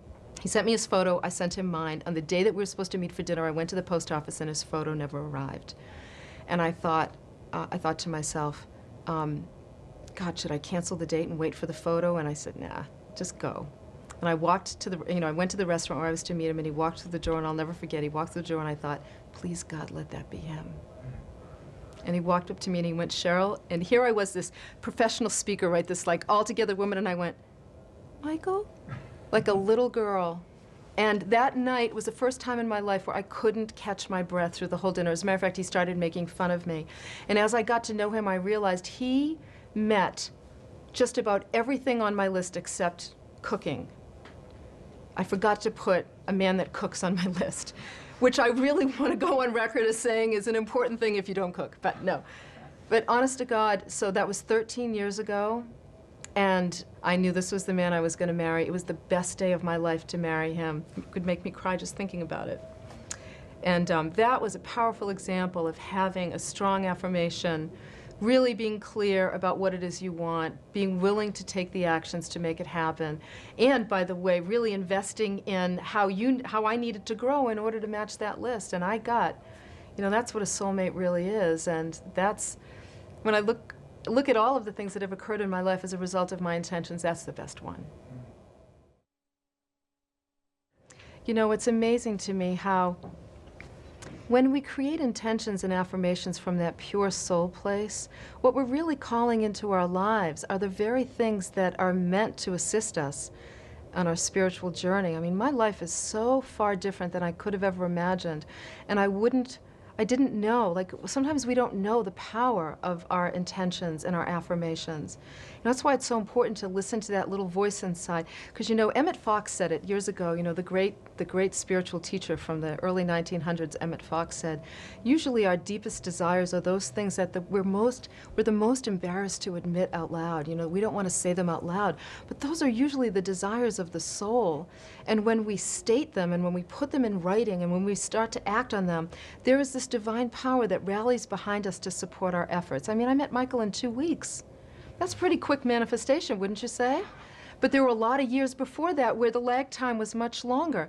And you know what? It was the right time. And a lot of times we intend to bring things into our lives into an already too full life.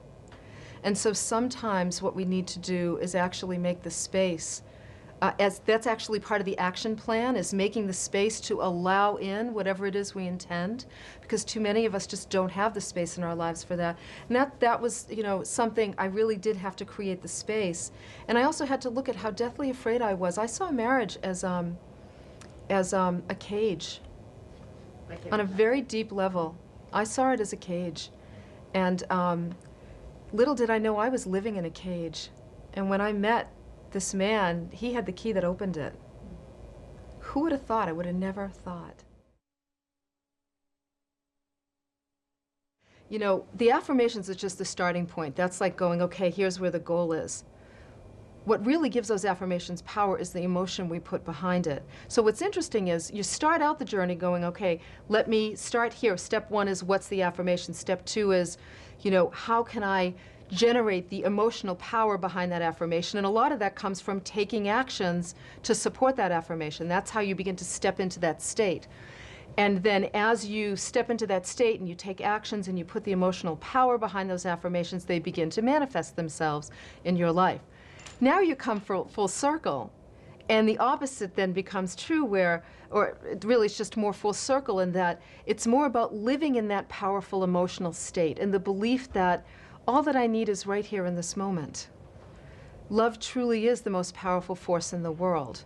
You know, abundance is our birthright and available to each and every one of us if it's part of our spiritual plan.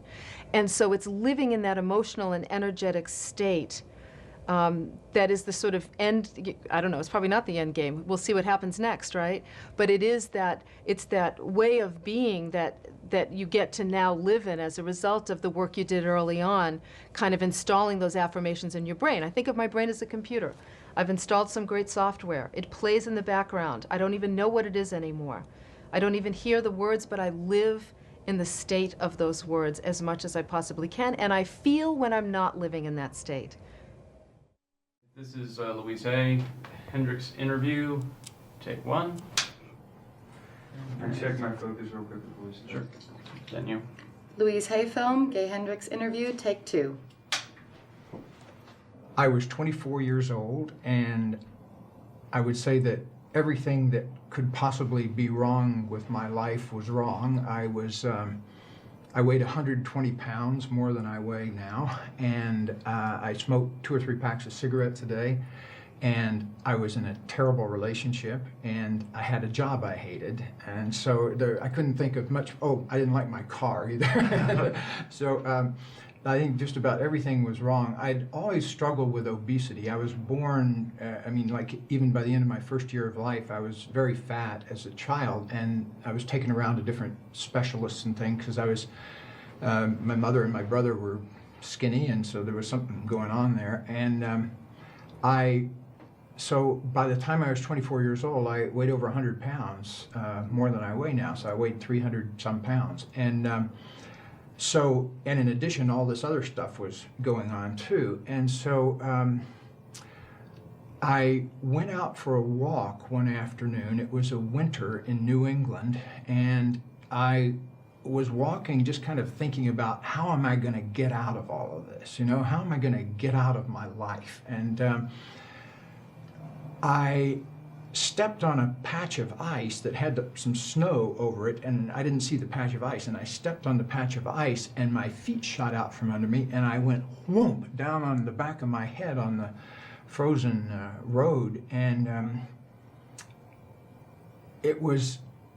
I hit myself just hard enough that it didn't knock me out. What it did was it kind of knocked me into a state of consciousness that was like nothing else I've ever experienced before. I was present, but I was also, something else was going on. I was kind of like, could see more than I could normally see inside myself. And I think I was laying on the ground for maybe 2 minutes or so. In this 2 minutes, I could see down through all the levels of myself. And I'd never been able to see this before. It was like, I saw why my muscles were tense. I saw that I had all of this fat around my body and my muscles were tense, and that all of the fat and the muscles tenseness was there because I had all of these feelings inside me that I had never opened up to, like all these things I was angry about that I'd never told anybody about, and all these things I was sad about that I'd never told anybody about, and things I was scared about. And it was like I could see the level of the meat, and then I could see down in the level of the emotion, and then I could see down underneath everything that there was this clear space that was that there was nothing kind of written on it. There was nothing there. It was kind of like a spiritual space or an open space with pure potential.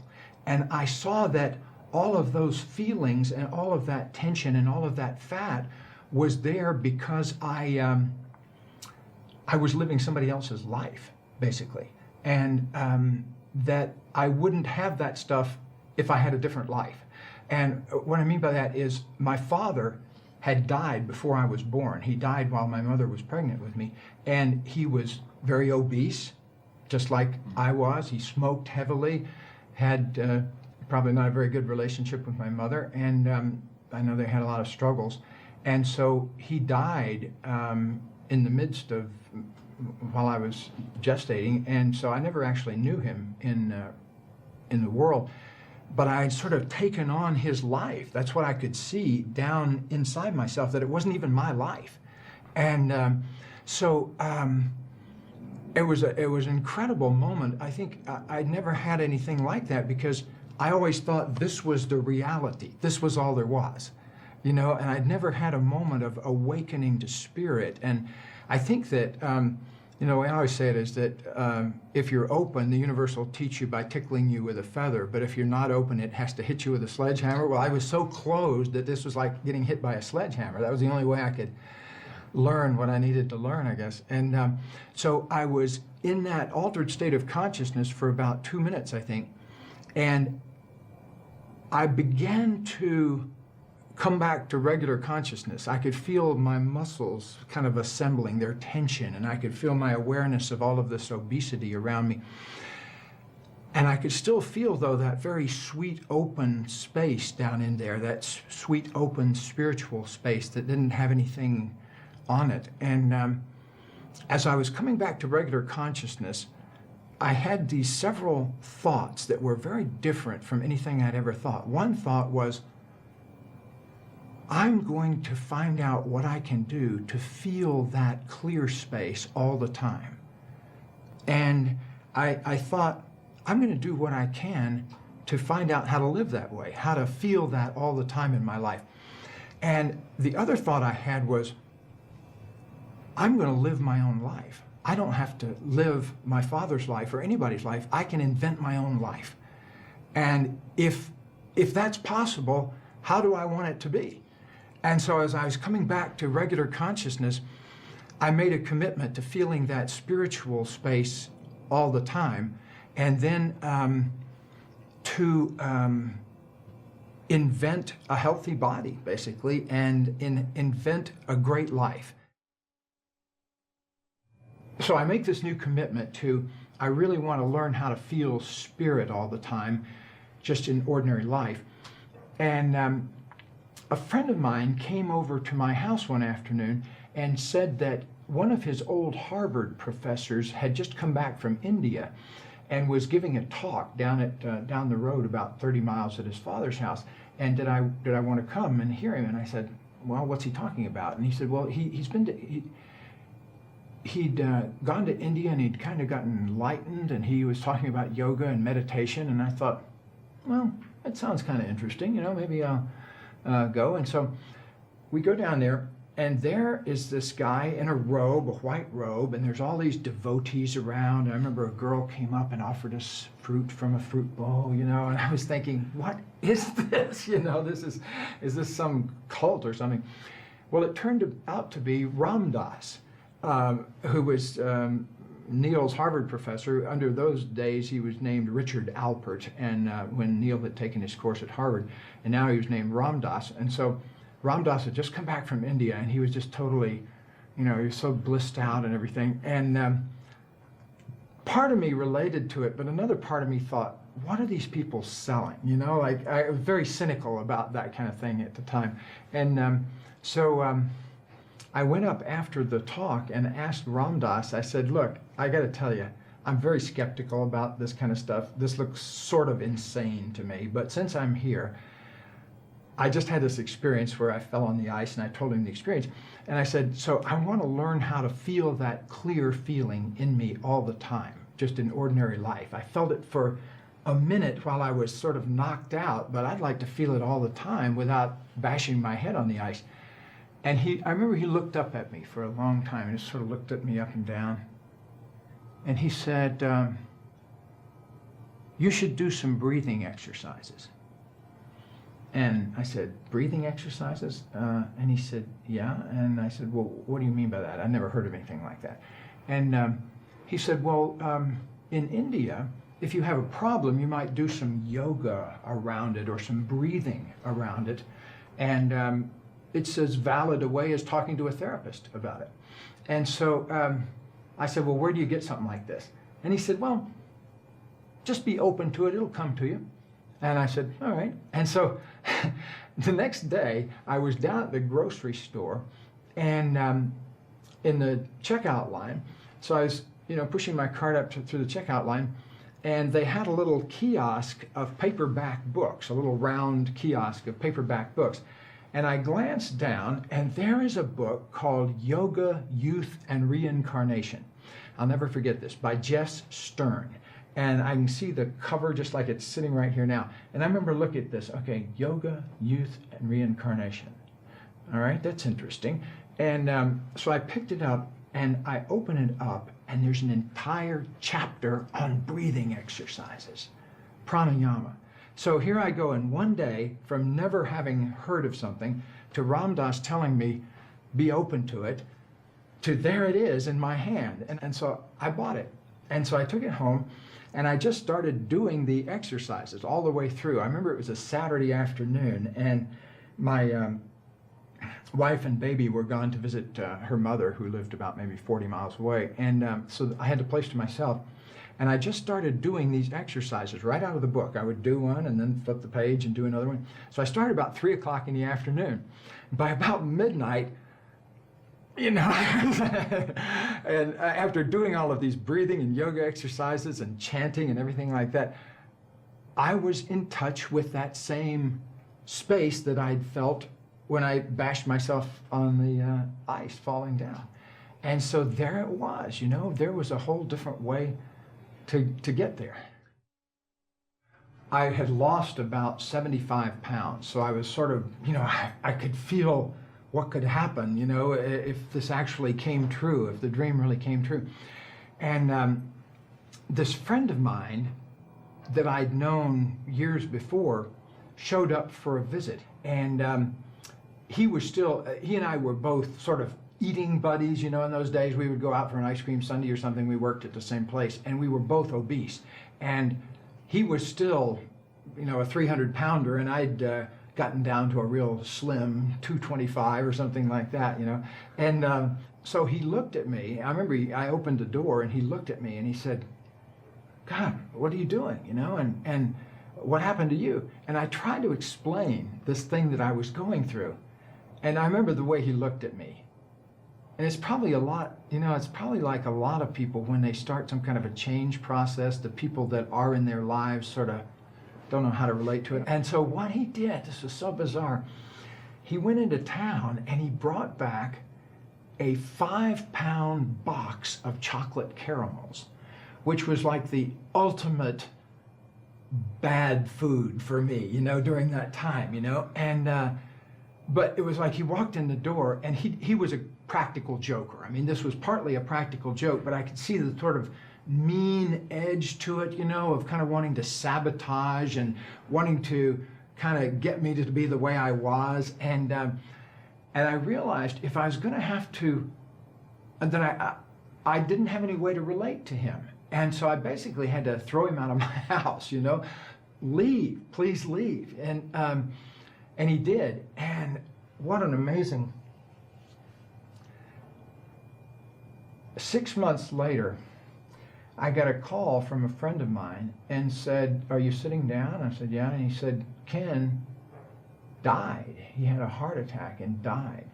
And he was 26 years old, which was, and I saw in that moment how that was me. So that was a wake-up moment for me and a way of saying, life has very serious consequences. Choices have very serious consequences. After that year, I moved to California for a few years and went to graduate school. And so over the next few years, I pretty much felt good all the time, and I could see well, and my weight stabilized and all of that. And I hadn't ever worked out the whole relationship aspect of life. And I continued to have kind of one relationship after the other of, they'd get to a certain point and then they would fall apart. I would usually start finding fault with the person, or the other person would find fault with me, and we'd never be able to work beyond a certain point with our relationship. And so one magic day, I remember setting the intention of, oh, I learned how to see, I learned how to be an okay weight, I learned how to live healthy, free of addictions, I learned how to eat well. How come it didn't occur to me that I could do that with loving? It had never occurred to me that I could actually design my own life around love and relationships. And so that was a big revelation to me, the idea that the same process could work. And so I began to work with this idea of enjoying a flow of love in my life, and that love comes to me. I don't have to pursue it. And as I began to work with that, I had this other amazing insight. In fact, I was walking down the street in San Francisco, I remember in downtown San Francisco, with a woman that I'd been with for a year or so, and we always had the same complaint with each other.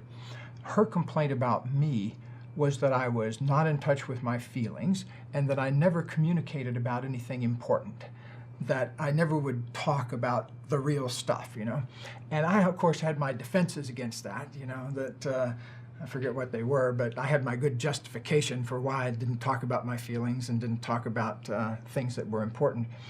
My complaint about her was that she was super critical. And so whenever she would get going with me about, we never talk about anything important, or you're never in touch with your feelings, I would say, well, I would be if you weren't so darn critical, and it would get us into this loop then. And I was walking down the street with her in San Francisco, and I realized, I don't know where this insight came from, but I suddenly realized that, oh, I create that. I'm the one that creates and has created my life so that I'm in relationship with a very critical person. And up until that moment, I thought it was their problem, that I just happened to have the bad luck of always ending up with a critical woman. And so I remember stopping on the street kind of to think about this, and she said, what's going on? And I was kind of trying to share this insight with her. And she wasn't having any part of it, by the way. She was not buying my little insight at all. And so the other awareness that I had in that moment was that the very thing that I complained about all the time, and this is true for everybody, I think, that the very thing we complain about over and over is the very thing that we're creating happening. In other words, we got this loop going of not realizing that we draw certain experiences into our life and then going around complaining about that all the time. So anything you complain about repetitively is something that you have an unconscious intention to produce. And so that hit me like a ton of bricks. I suddenly realized, oh, I require a critical woman in my life. That's me dreaming up that dream. And my next thought was, well, I think I'll dream up a better dream. I'll dream up a dream of being surrounded by loving and supportive people. And that was really a big moment for me, because nobody in the history of my family that I know of has ever had a successful relationship besides me and Katie. In other words, up until that moment, my parents had a disastrous relationship. My grandparents, just about everybody, everywhere I looked in the family, was full of people who either they had a very kind of like a routine relationship, they went through the roles, certain roles, or they managed to stay in a long-term relationship through the regular application of vodka and other kinds of things that allowed them to stay put, you know. I realized that it would be breaking absolutely radical new ground if I was able to create a relationship that worked, that would be an unthinkable thing to do. And what better thing to make happen, you know, than something completely unthinkable. And so I sat down on the floor of my apartment at the time and designed what I wanted in a close relationship in my mind. And honesty, a relationship where both of us were free to pursue our creativity, our creative callings, and that each of us took full responsibility for our lives so that we didn't get into blaming each other. So if something came up, we would just say, why did I create that, you know?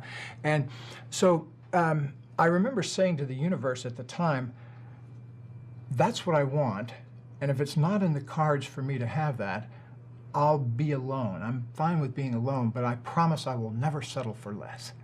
And I think that little thing I said at the end kind of cracked the whip, you know? I said, that's what I'm about here. And so from that moment, it only took a month until Katie came into my life. And one of the great moments of my life was my first meeting with her, because she came up to me to ask me a question. I was actually giving a seminar at the graduate school where she was getting her PhD, and she was also one of the instructors there at the school. She was the movement therapy instructor and taught some of the classes there, and she was also getting her PhD. And so she came up to ask me a question during this seminar I was giving. I don't remember what the question is to this day, but I said to her, I'm very attracted to you. I just want to let you know that. And I said, but I also want to let you know that I'm only interested in relationships where both people speak honestly to each other, and both people take responsibility for their lives, and both people are committed to their creativity. And on those terms, would you like to have a cup of coffee with me? And it was kind of I'd never said anything like that in my life. You know, it was a totally outrageous thing to say, especially given the context of what was going on. And I remember the look on her face. She kind of went like this. You know, it's like cogitate, compute, does not compute. And suddenly she said, okay.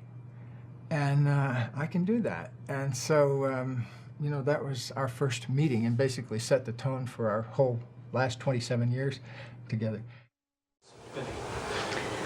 Louise Hay film, Hay interview, take one. Well, the simple part that most people don't understand is that every thought we think and every word we speak is creating our future. It's as though our thoughts go out into the universe and are accepted and brought back to us as experience.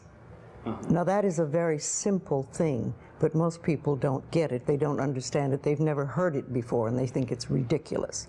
But if you can really accept the fact that every time you think a thought and every time you speak a word, you are literally painting your future, making your dinner, whatever you want to call it, you are creating.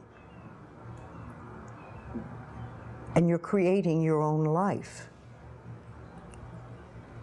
And this is simple, but it's not easy to accept. But once you accept it, then you can start deliberately creating what you want in your life. And you begin to be aware of what you don't want in your life and how you are contributing to it.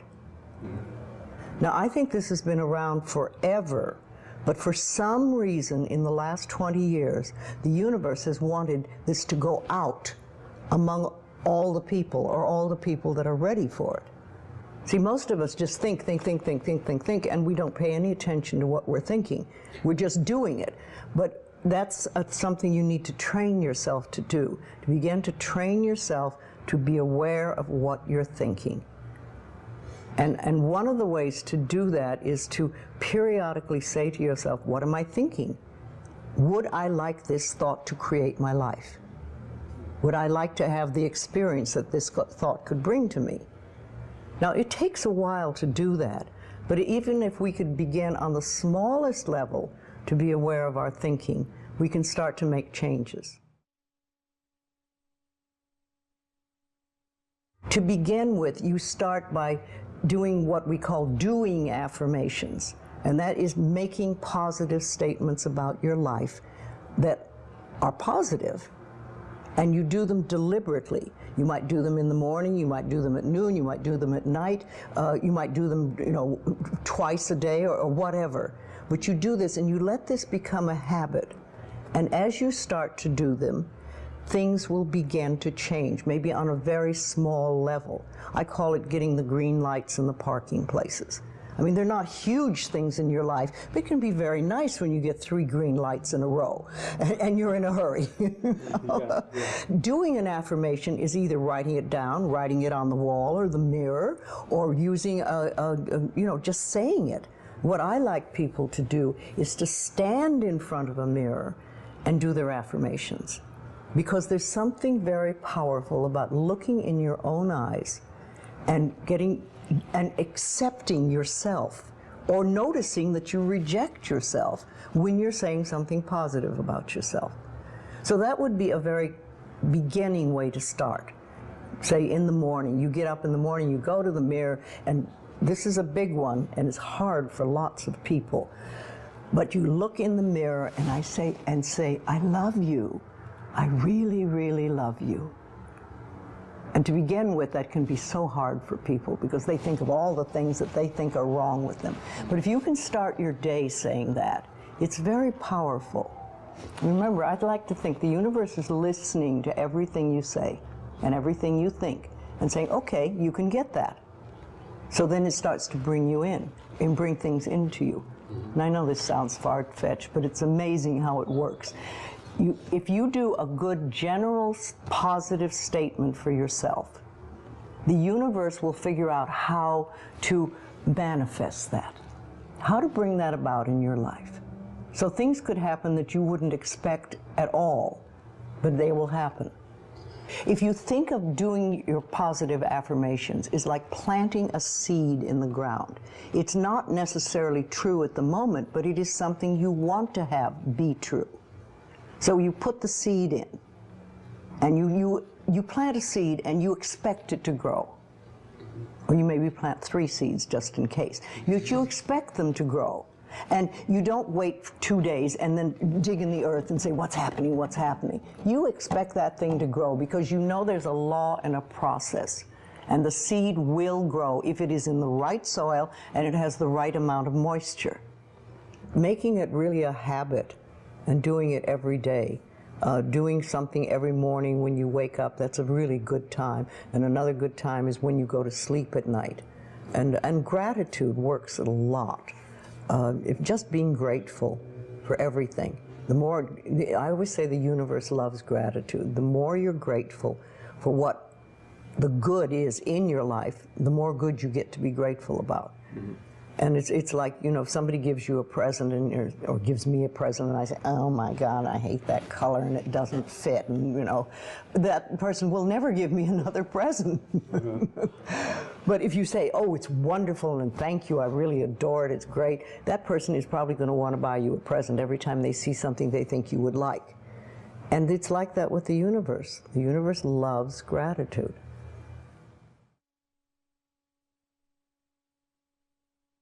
If you have very strong beliefs within you that you don't deserve good things in your life, mm-hmm. and a lot of people have that, then there can be delays. And sometimes people say, well, affirmations don't work, I've done them. But when they're doing, for instance, prosperity affirmations, and they've done some prosperity affirmations, and they say it doesn't work, nothing's happening. And I say, well, all right, how many prosperity affirmations did you do in a day? And they'll say 3, probably. And they say, all right, how many poverty affirmations did you do this day? And that could be 300, depending on where you're coming from and what is running through your mind. See, I have this, one of my thoughts about life is that only good lies before me. And I've been saying this for many years. So it doesn't really matter to me what happens in life, because I know it's going to be good. Well, there are lots of things you can do to help you become more conscious of what is going on. And because so many of our belief systems really are unconscious or subconscious, we're not aware of them. They're just things that were bred into us as we were children, is to take a little time to figure out what they are. And I always say a really good exercise is to take a big sheet of paper and write on top of it, say, what I think about men. And then another one, what I think about women, what do I think about money, what do I think about any subject you can think of. And just write all the things that come out of your thoughts. And whether they sound good or not, just write them down. And any one subject, if you just write them all down and then look at them and see how many are positive and how many are negative. And if you can take those negative ones and turn them around, make them into positive affirmations, then you can start clearing up what you believe about, say, money that is not positive for you, and or is keeping you from bringing money in. And you can do that with lots of things in your life, so you can really begin to realize what you do believe about these things. So you can't change your thoughts if you don't know what your thoughts are. There is a law of thinking, and we are beginning to learn about it. And it is like a computer. If you have this gorgeous computer put in front of you, and you don't know what to do with it, it's a piece of junk. But if you learn the language of the computer, miracles happen. And that is what the law of thinking is. When you learn how it works, miracles happen. What you think and what you believe is what will come true for you. Your thoughts create your life. It's that simple. And when we can get that, we can make enormous changes. Well, I think it really starts with realizing that you don't love yourself, that most people don't. Most people feel they're not good enough, that they haven't done it right, they won't do it right, they'll never be enough, and they're definitely not lovable. And when we come from that space, it's very hard to create things for ourselves that are really good. So in the early days when I worked with people, I used to fix this problem and fix that problem, and you'd have this, a health thing, and we'd work on that and we'd work on this. And one day I discovered, much to my amazement, that if I would help people learn to love themselves, to really accept themselves as they are, we didn't have to work on problems, because it was almost like a miracle. Everything seemed to fall away. It's a hard one for people because we grow up believing that we're not good enough and nothing is right. I remember lots of times I would ask people, well, what is really wrong with you? What have you done that is so terrible that you're not acceptable to yourself? And I never, ever, ever got an answer that made any sense. You know, they might say something like, well, I'm too fat. Well, so, you know. But when you talk about loving yourself, a lot of people think that that's vanity, but it isn't really. It has nothing to do with that. That is narcissistic. But to really care for you and to acknowledge that you are an important being. It's almost like in the Bible they would say, you recognize that you are a child of God, that therefore you are perfect. But even if you're not a biblical person, if you can recognize that you are a being that has self-worth, if you can really recognize your own worth, then you start to treat yourself differently. And I think that's what's so very important about loving yourself, is you stop beating yourself up, you stop making yourself wrong, you stop talking about how awful you are, and you stop saying things like, I'm really stupid and stuff, and you start to treat yourself with a certain amount of respect. And this makes an enormous difference, because what you give out in life is what comes back to you. So if you're giving out a feeling of, I'm okay, I'm good enough as I am, and I am acceptable, and I love life, and I love me, and you start having gratitude for yourself and for life, then life treats you differently. because you are having a different vibration that you're giving out and getting back. And that's when things really start to flow. Now, a lot of people don't realize it, but you have to practice. You just have to start it. And that's why I try to get people to do a lot of mirror work. If you look in the mirror, just simple things like looking in the mirror in your own eyes and saying, I love you. I really, really love you. And it helps if you use your name, Louise, I love you. I really love you. It gets to that little child inside that has been rejected for so long. And it breaks open sort of a dam or a door or whatever you want to call it. And it's like little miracles start to happen. Lots of little good things happen. And the universe loves grateful people. The more grateful you are, the more you get to be grateful about. It's that simple. Life is really very simple. We make it enormously complicated, but it doesn't have to be. Everybody's on a journey from the time we're born till the time we leave. But when we go on a spiritual journey, it seems to be more conscious, and we begin to make conscious choices about life instead of just going on and getting up in the morning and doing our stuff and then going to bed. We begin to make conscious choices of our thoughts and our actions and even the foods we eat and things like that. And it's putting your foot on the pathway one step at a time. And some of us do very devious journeys and we take lots of little side tracks and we don't get very far really. And some of us just are very conscientious about it and go one step after another and go closer to our pathway, which is really, to me, I think enlightenment is letting go of all the things we believe that are not benefiting us in life, or that are barriers to our life, to the good things in life, and to release them one by one and just think, I don't have to believe that anymore. Or do I want to believe that anymore? And making a conscious choice. When we can understand that every single thing we believe has been a choice, and it may or may not be true. It can be true for you and not for you, because it's your belief system and your belief system, and then I have my belief system. I say a lot, that may be true for you, it's not true for me. I may not say that out loud, but people are doing things or saying things, and I think that to myself a lot. And also, it has nothing to do with me. Whatever's going, that has nothing to do with me, because I'm under the law of my own consciousness. This is my pathway, and you have your pathway, you have yours, everybody does. So we're all on a journey, and I think the more conscientious we are about it and the more conscious choices we make, the better our journey is, or the easier, or the swifter, or we get more goodies, or we have better health, all that stuff.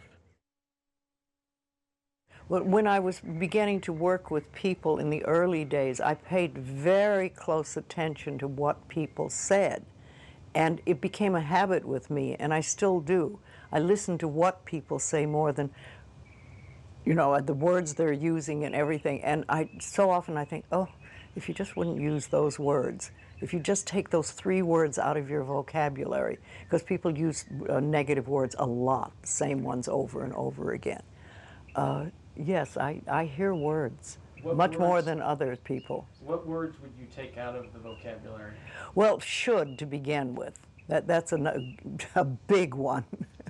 Because every time you say should, you're making yourself wrong. Either you were wrong, or you are wrong, or you're going to be wrong. So take that one out completely. And just a lot of negative expressions that people use. I'm not good enough, or this will never work, or oh, it's a rotten day, or, you know, there's just tons of expressions, and we use them over and over again, and they don't do us any good at all. Everybody's journey is individual because we start from different places, so we can't all be having the same journey. But I think we all get certain ahas, and that's when we've sort of learned something. We say, oh, okay, and then if we can keep that, what we've learned, and practice it, then we've made another step and we can move forward. Yes, it's a lifetime journey, and we never stop learning. I'm 80 and I'm still learning. Though the lessons are easier now than they used to be. I like to think of it when we start, we have all these boulders in front of us on our pathway, and we start to get the boulders out of the way, and you finally get to the point where it's gravel. And gravel you can handle, you know, and you can sweep gravel, and you can do things. So, and then occasionally there's an old boulder. Rolls back into your path. You think, oh, I thought I had that one, but not completely. And you know, also I think that when we learn lessons, we think, oh, I've learned that one, it'll never happen again, I've done that, and that's it. Well, how do you know you've done it unless it comes by once more and see how you react? Have you really learned it? Is it really nothing for you? Have you gone beyond that? Or are you going to go right back into the same old reaction? See, we're never wrong. That's what we need to learn that. We're always doing the best we can with the understanding and awareness and knowledge we have at that moment. I have a very firm belief that only good lies before me. And with that belief, it doesn't matter what comes, because it'll be only good. And I want it to be new and different and exciting and stuff. No, I'm in my 80s now, and new things are happening. So let it roll. Test 1, 2. The boy stood on the burning deck, which was made of brass. He did a triple somersault and landed on his hands and knees. Louise has affected my life profoundly in many, many ways. And I can recall the first time I was chatting with her, and it was on a tour of Australia, and it was one of the first conversations we ever had. And so I was trying to rush her around, and no one should rush Louise around. She is right time, right space, all in its good time type of person. And I said, Louise, let's do this and let's kill 2 birds with 1 stone. And Louise looked at me horrified and said, why would you want to kill 2 birds? So from that moment on, I was really careful. Now I say, let's kill 2 stones with 1 bird. And it says a lot about her, because she always walks a talk, and she's always careful in the choice of words, and everyone around her seems to pick up on that. And I find that from that moment on, I really was careful in what I said. You know, I stopped saying, I can't stand this, that person's a pain in the neck, or I'm hopeless, because I'm hopeless because I can't remember people's names, or I'm useless because I lose the car keys. From the first time I met Louise, I realised how important your word is, and how it can affect your character, your self-esteem, who you believe you are. And so I always try to be impeccable with my word. And so, sure, I don't remember names, but I sure remember faces.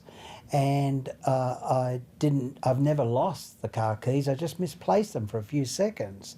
And so that's more accurate, that's more in line. And Louise has, taught me that at a very, very early stage of our association, and it's helped me right through all my business life. I always try to be a lot more careful with my words and be impeccable with my words, so that people understand what I truly mean and how I truly feel, rather than trying to second guess it all. Words are absorbed on many, many levels. My forte is dream coaching. I'm a dream coach, not a dream analyst or a dream interpreter. A dream coach assists people to decode their dreams in their own special way and get the messages that they need to get, rather than decode other people's dreams, and rather than try to, solve the problems of the world via dreams, all they need to do is decode their dreams and work out what adds meaning to their life. So as a dream coach, the power of word is very, very apparent to me, because every word that you speak, every motion, every feeling, everything that you take in during the day is processed during your sleep time. And what we do, we have this facility of collecting all this information, and then it has to be filed somewhere or disposed of. Much the same as you do with your computer every day. You get an inbox full of mail, and you have to decide what's junk, what's spam, what's important to answer, what's interesting to read and doesn't need a response. And so words are exactly the same as that. They penetrate our mind and even right down to the cellular level. And it's very, very important then to be able to process those. And once you fall asleep, and during the sleep process, we review everything that's happened during the day, and we almost jumble it all up. It's like you get a jigsaw puzzle, and you look down, and the puzzle, the whole picture is apparent to you. Now, to really excel, you have to put all the pieces and jumble them all up and put them all over the place, and then put it back together, and then you understand the picture again. Well, that's how we manufacture memory.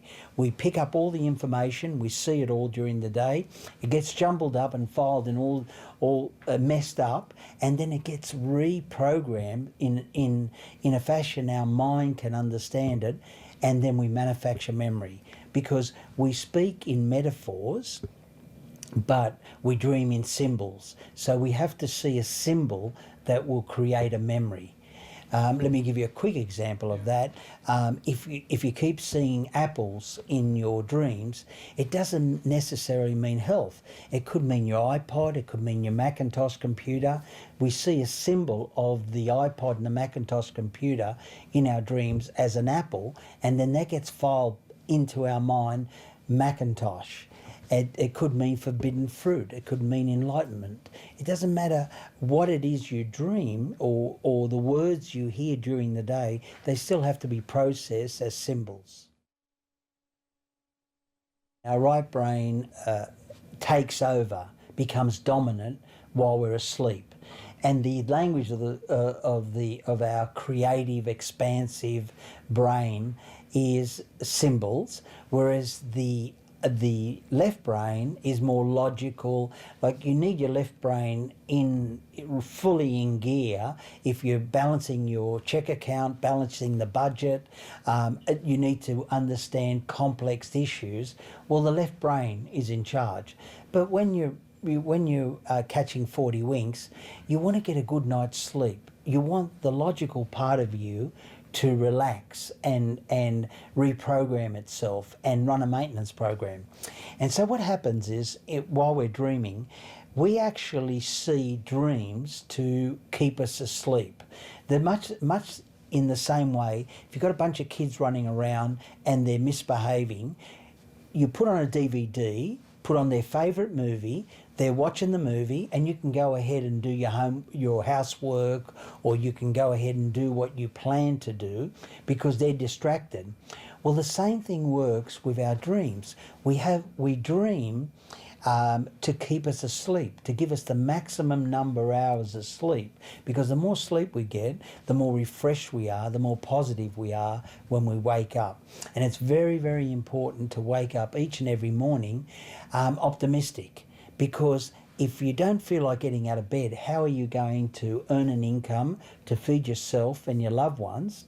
And how are you going to pass on your genes and feel like it? How are you going to create the next generation if you're not optimistic? And so this is something that came to us right at primordial times. The facility, all mammals dream, but humans have got perhaps the most creative mind in this universe, and 1/3 of that of our existence every day is spent sleeping. It must be valuable, it must be important, or we would have eliminated it. We would have bred that out of our system. Like there was a time where we had tails and hair all over our body, and we don't have that anymore because we've decided as humans we want to stand up straight and we want to wear bikinis. And therefore all the hair disappeared and our tails disappeared because we don't need them anymore. We're not going to swing from trees anymore. Now, if dreaming and wasn't useful, we would have adapted out of our systems. There will come a time when everyone's children and grandchildren and great-grandchildren will end up having longer and stronger thumbs. Only because right now they're all SMSing and texting one another and they're using this. And keyboards will disappear because everyone can't be bothered with carrying around a xylophone. They got a little phone and bang, bang, bang, bang, and they get the message off and they know shortcuts, and there's a whole new language appearing. Now why? Because it's more useful to us. And so if dreams weren't useful to us, we would have cancelled them out of the system. They are unfiltered, clean, pure messages from our subconscious, and they are telling us what's going on in our heart, what adds meaning to our lives. Now, Louise's work supports all that, because if you go to bed feeling grumpy, worrying about the mortgage, feeling as though you haven't got enough to maintain life, then of course you're going to wake up feeling depressed, melancholy. But what if you went to sleep believing that all is well, you are safe, everything will appear at the right time when it's supposed to, believing that the answers will make themselves apparent, the healer will appear when you need it, the information that you need to proceed will present itself when you need it. These are all basic Louise Hay philosophies, and if you accept those philosophies as you fall asleep, and you fall asleep with a feeling of abundance, a feeling that you are safe, you wake up in a more optimistic frame of mind, and that in itself will make things appear much quicker. It's the same principle as if you left a light on the back porch on at night. Within minutes, every moth in town is going to be attracted. They're attracted by the warmth, they're attracted by the light, and they want to hang around that bulb.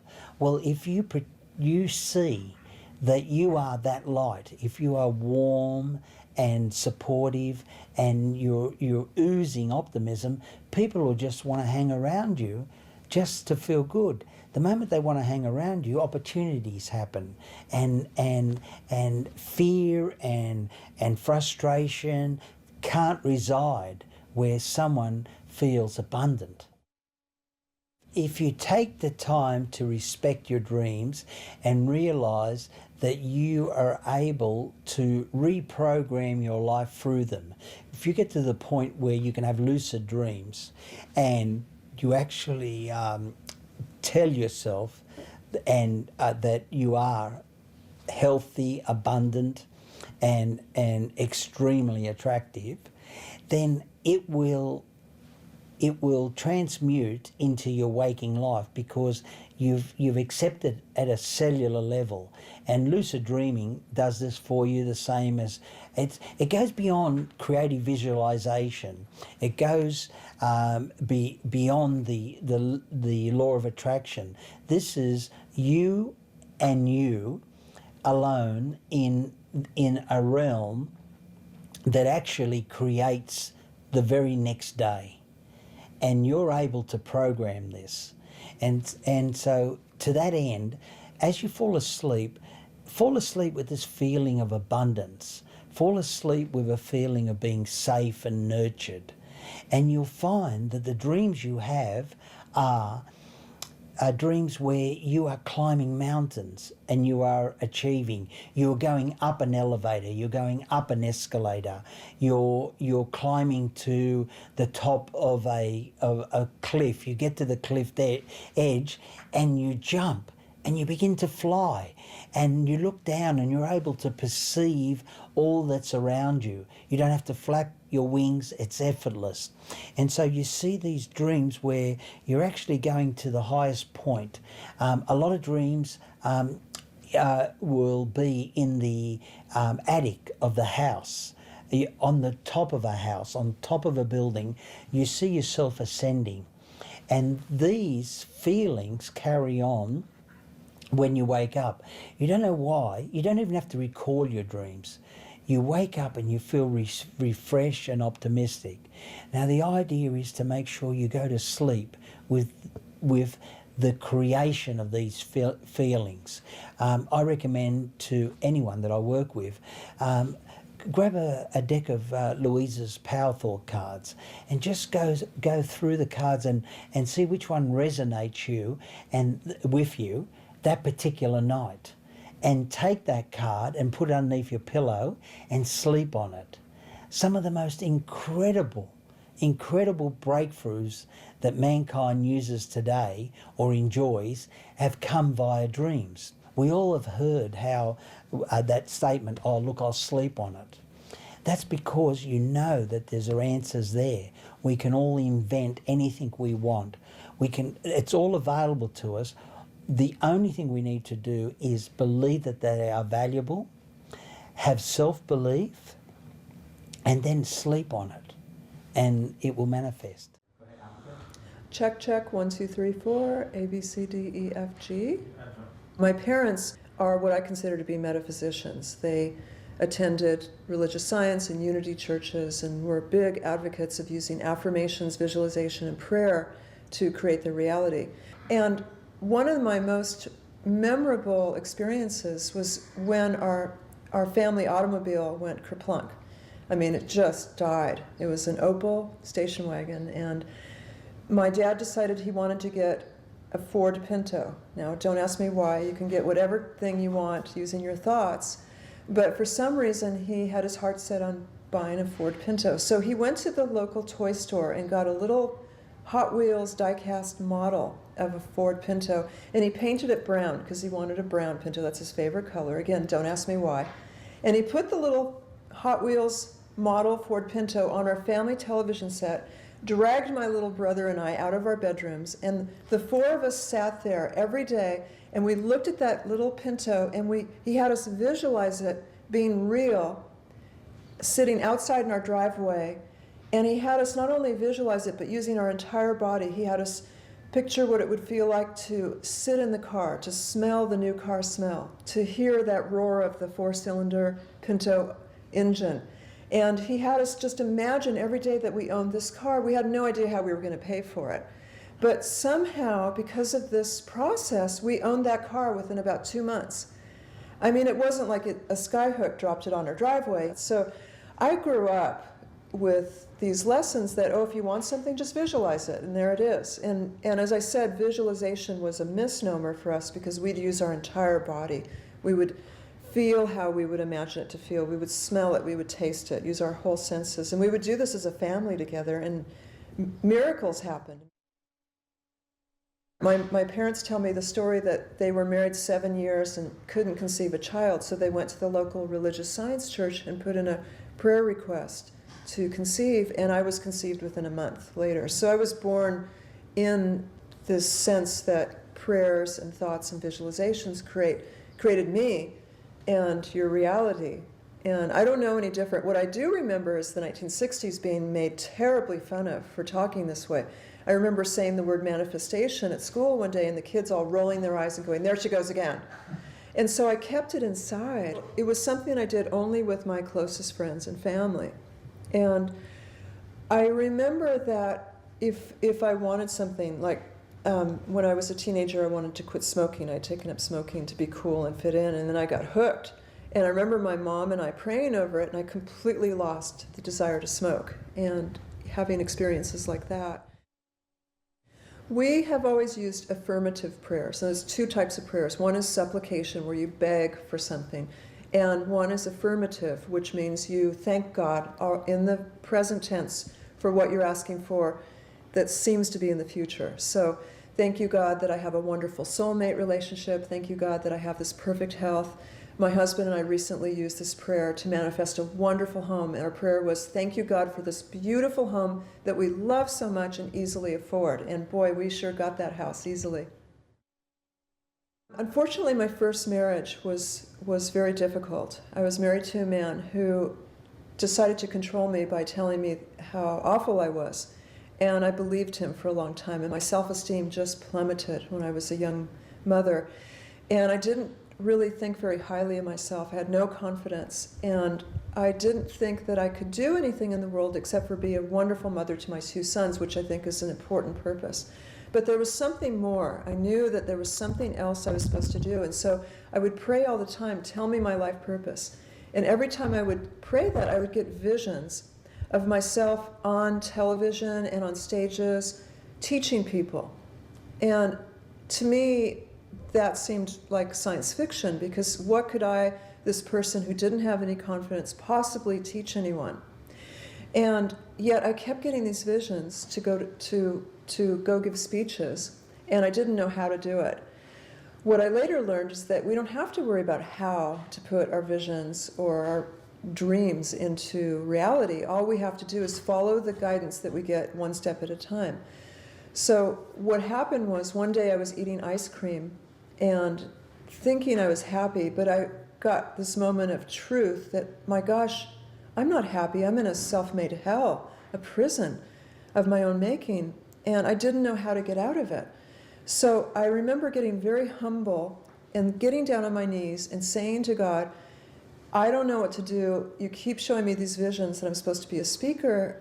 I don't think I'm qualified. I don't know how to make that happen, but if you'll show me how, I'll follow it. And that was all it took, because right away I got clear signals of what action steps to take. And it was me surrendering that desire to control everything or predict how my dreams would come about. Once I surrendered, then I was told very clearly, go to college. And I thought, how am I going to go to college? I have no money. I have these two little boys. I don't have time or money. And so what I heard very clearly is, go call the guidance counselor.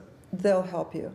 So I called the local college guidance counselor, went in there not knowing how I was going to go to college, but that I was supposed to. And then I just promised God that I would follow whatever I was told to do. And they helped me to get some student loans.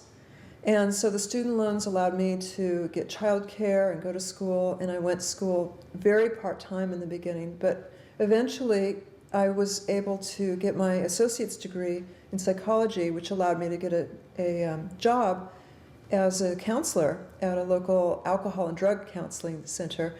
And then what my next assignment was to start writing books. Well, I thought this was enough just to go to college, but the assignments kept coming one step at a time.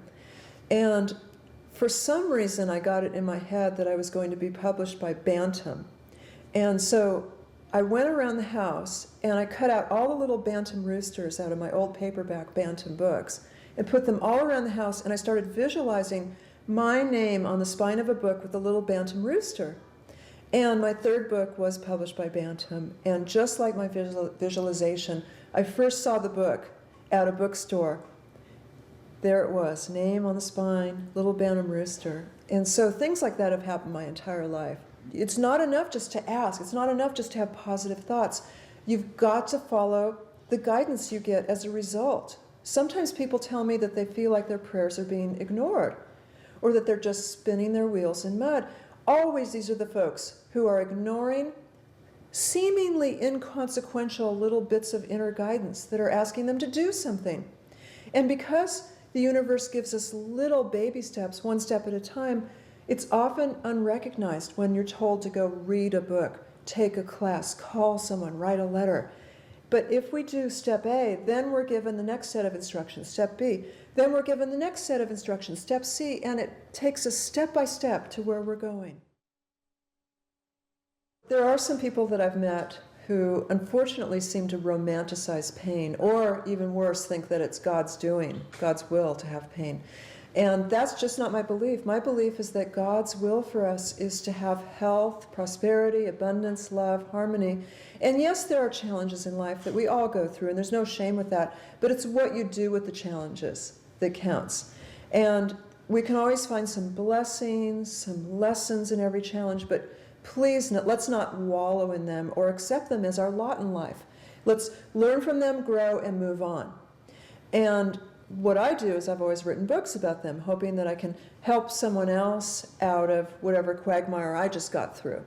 And so my challenge has been in some relationships where I've been forced to say goodbye to a couple of really dear friends who just couldn't seem to get out of that victim mentality.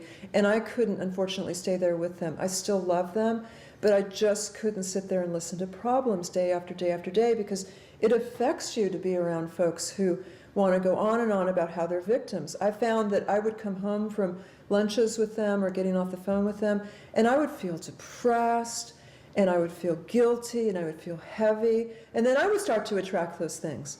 So unfortunately, we just can't afford to hang out with folks who are in that space a lot. If we do, we have to almost go in there with a shield and really stay strong, and hopefully we can lift them up. But if we can't, unfortunately, sometimes on the spiritual path, you part ways. Well, I remember when I was single, I was a divorcee, and I was traveling around giving workshops, and I started to feel very sorry for myself. And I was looking around at couples that were happy and kissing, going, oh, how come God loves them more? How come I can't have a soulmate? And then I caught myself affirming in the negative like that. Why can't I have love? Why don't I have love? And feeling jealous of other people. And once I caught it, I realized what I was doing, because I was making a prayer to not have a soulmate by affirming that I didn't, or by being jealous of others. So that's when I got really clear that, hey, wait a minute, I deserve a soulmate. When you get that clarity and that anger on behalf of yourself, the universe just moves quickly on your behalf. And it's not that they're afraid of your anger, it's because you got clear. When I was wishy-washy about wanting a soulmate, I got wishy-washy results. I got, well, here's a guy that's sort of okay, and maybe this guy can piece these two men together and have my soulmate. This guy writes poetry, and this guy has a good job, so put them together, I got a soulmate. But when I got clear, right away it happened. And it's not like my doorbell rang and in walked Stephen. It was guidance. This is how it's worked for me. Every time I've visualized or affirmed, I get this inner roadmap given to me in the form of gut feelings that are repetitive, that urge me to take action, or visions. In this case, I got all of that plus signs that told me to go to yoga class. And the signs were in the form of people, without me asking, giving me DVDs and pamphlets about yoga. And I had never wanted to go to yoga. I wasn't talking about yoga, but all of a sudden everybody that I knew was handing me pamphlets for yoga classes. I didn't put two and two together that this was how the universe was going to deliver my soulmate. But what I did see was that the universe wanted me to go to yoga. So I went to yoga, and I have to admit, I was kicking and screaming in the beginning. I thought, what do you wear? What do you do? I'm going to feel out of place. And I went there, and the second class, I looked over, and there's this cute guy with these blazing blue eyes next to me. My heart went boom. And I went, okay, maybe this is why I'm at yoga class. And a little over a year later, we started dating. And on the second date, we did that talk, where'd you grow up, where'd you go to school? And I was floored, and so was he, when we found out we were next door neighbors. When we were kids, he was our paper boy that I'd had a huge crush on when I was a little girl. And we hadn't recognized each other, but I'd fallen in love with the same guy twice. He is clearly my soulmate. I got what I was looking for. But this is what I tell people who are looking for their soulmate, or anything that they're manifesting. It's not enough just to ask. It's not enough just to have positive thoughts. You've got to follow the guidance you get as a result. True guidance is always filled with this sense, this aura and feeling of warmth and love. Now, you might feel intimidated by what you're being asked to do, and it might feel intimidating, but false guidance has this sneaky, getting away from it, edgy feel to it. So you want to watch out for that. If you hear guidance, it's always in the second person voicing. So it always says, go exercise outside, quit drinking, go read this book. Where false guidance has that I, me, egotistical sense to the sentences. You know, where it's talking to you about, I might fail. What if I can't do this? What if people laugh at me? The old energy of this planet is leaving, thank goodness. And the old energy is competition and greed. This belief that I've got to get mine before they get theirs. And the new energy that we're coming into is manifestation and cooperation. And the more of us that learn how to manifest, we're all going to bring peace to earth, one person at a time that way. The vision that the angels show me of the future is just beautiful. They show me that we will stop going to jobs that don't matter. We'll stop making meaningless objects that we spend money on because we feel empty inside. And we're going to be following our personal passions. And there'll be self-employment or cooperative employment where you're working together on a collective passion. There'll be more meaning in all of our lives. And the way that we do that is by trusting our inner guidance, that you can be fully supported by the universe by following your dreams and your passions and your inner guidance. I am rolling. You rolling over there? Yes. Well, when I was 12, I knew I wanted to be a doctor and a scientist. I was brought to Boston to essentially have my spine completely fused. And I remember looking up saying, I'm going to be a doctor and a scientist someday. And so I became pre-med at a very early age. But it's interesting, after you farm your intellect for so long, then your body, your spirit throws you an illness to force you to cultivate a part of your body, your brain that you're not using in your mind. And so after, working as pre-med, I started falling asleep a lot, up to 17 hours a day. And this is kind of a difficult problem. I'll give you an example. Everyone say, I fall asleep during movies, and I fall asleep during class. Well, have you ever fallen asleep running and gotten run over by a truck because you fell asleep? And I actually was. So there was all kinds of falling asleep stories, and this wasn't funny.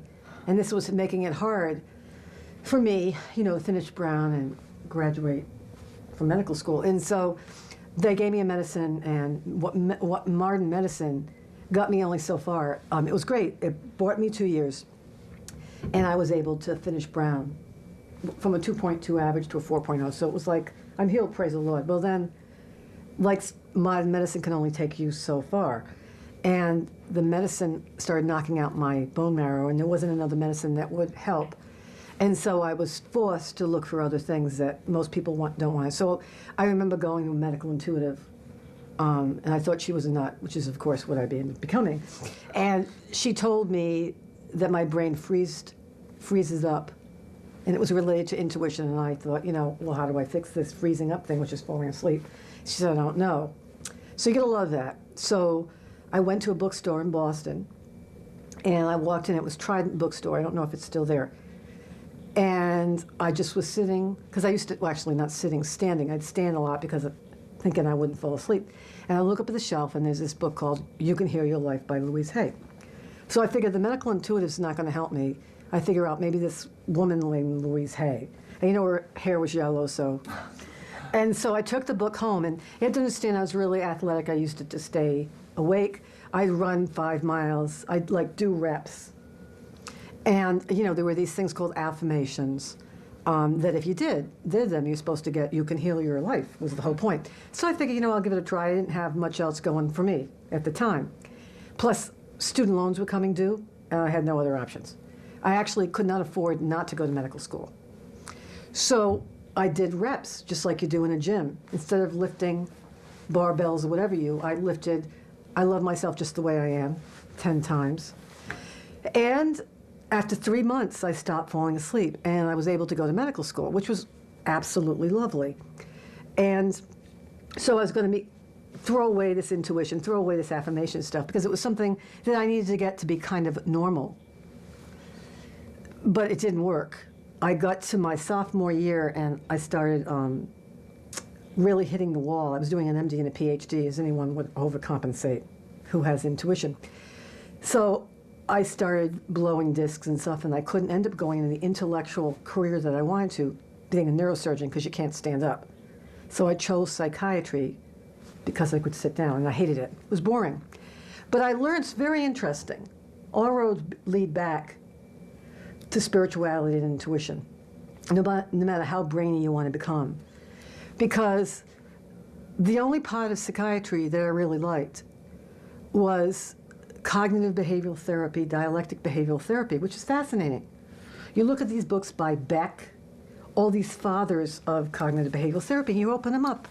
And the rewiring patterns that they give for obsessive compulsive personality disorder, or, you know, selfishness of narcissistic personality, all these, or even just normal people who are a little messed up, was I love myself just the way I am. It was just really remarkable. So you understand that what I learned in psychiatry, if I taught a patient to do this, I could bill Blue Cross and get paid. Or the patient could get the same treatment and You Can Heal Your Life by Louise Hay. So in my PhD and in my psychiatric residency, and I'm now a neuropsychiatrist and I work in the field of intuition, I learned the biochemistry of how someone rewires their thought patterns from I get one health problem after another to I love myself just the way I am completely lovable. We now know that we can rewire our patterns in our brain with cognitive behavioral therapy or affirmations. It changes the way our brains are wired and they light up differently. So it's not just this fluff, woo-woo stuff with purple, but it really has biochemical, neurochemical, neuropharmacological effects just as effective, if not more effective, than Prozac, Zoloft, you know, whatever else you have. So as far as I'm concerned, Louise Hay, former model, former therapist, writes this little book, this little blue book, and lo and behold, she discovers something by observation that science supports decades later. And we now can see how it works, well, at least from a biochemical point of view, on a functional MRI and PET scan. So I would be forever indebted to Louise Hay, what she did to me personally, because she woke me up, and literally what she has done as a revolutionary for, from my perspective, modern medicine. People have been getting hunches, intuition, seeing things, clairvoyance, hearing things, clairaudience, feeling things, clairsentience for years. And the thing is, if you look at everyone, you look at an audience, you look at people in a bus station, everyone's wired differently. But everybody's got a part of them, it's with a Boston accent, that's not right. A part of them that makes them unique, stands out from the crowd. And that part of you that's not right, that's different, that's a black sheep, that's the part of you, the window of opportunity for intuition. So for me, I've always been not right. My parents sent me to get evaluated when I was 5 because they said something was wrong with her.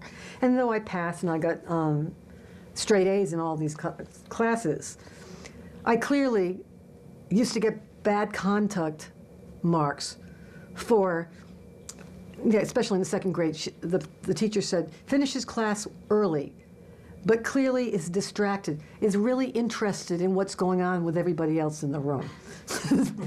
When I was in the 8th grade, a teacher who probably had PMS looked at me sideways and I started to cry. And of course they took me to the guidance office because they're supposed to give you guidance, which is supposed to get you out of your right hemisphere of emotion and put you cleanly and neatly and hermetically sealed in your left brain intellect.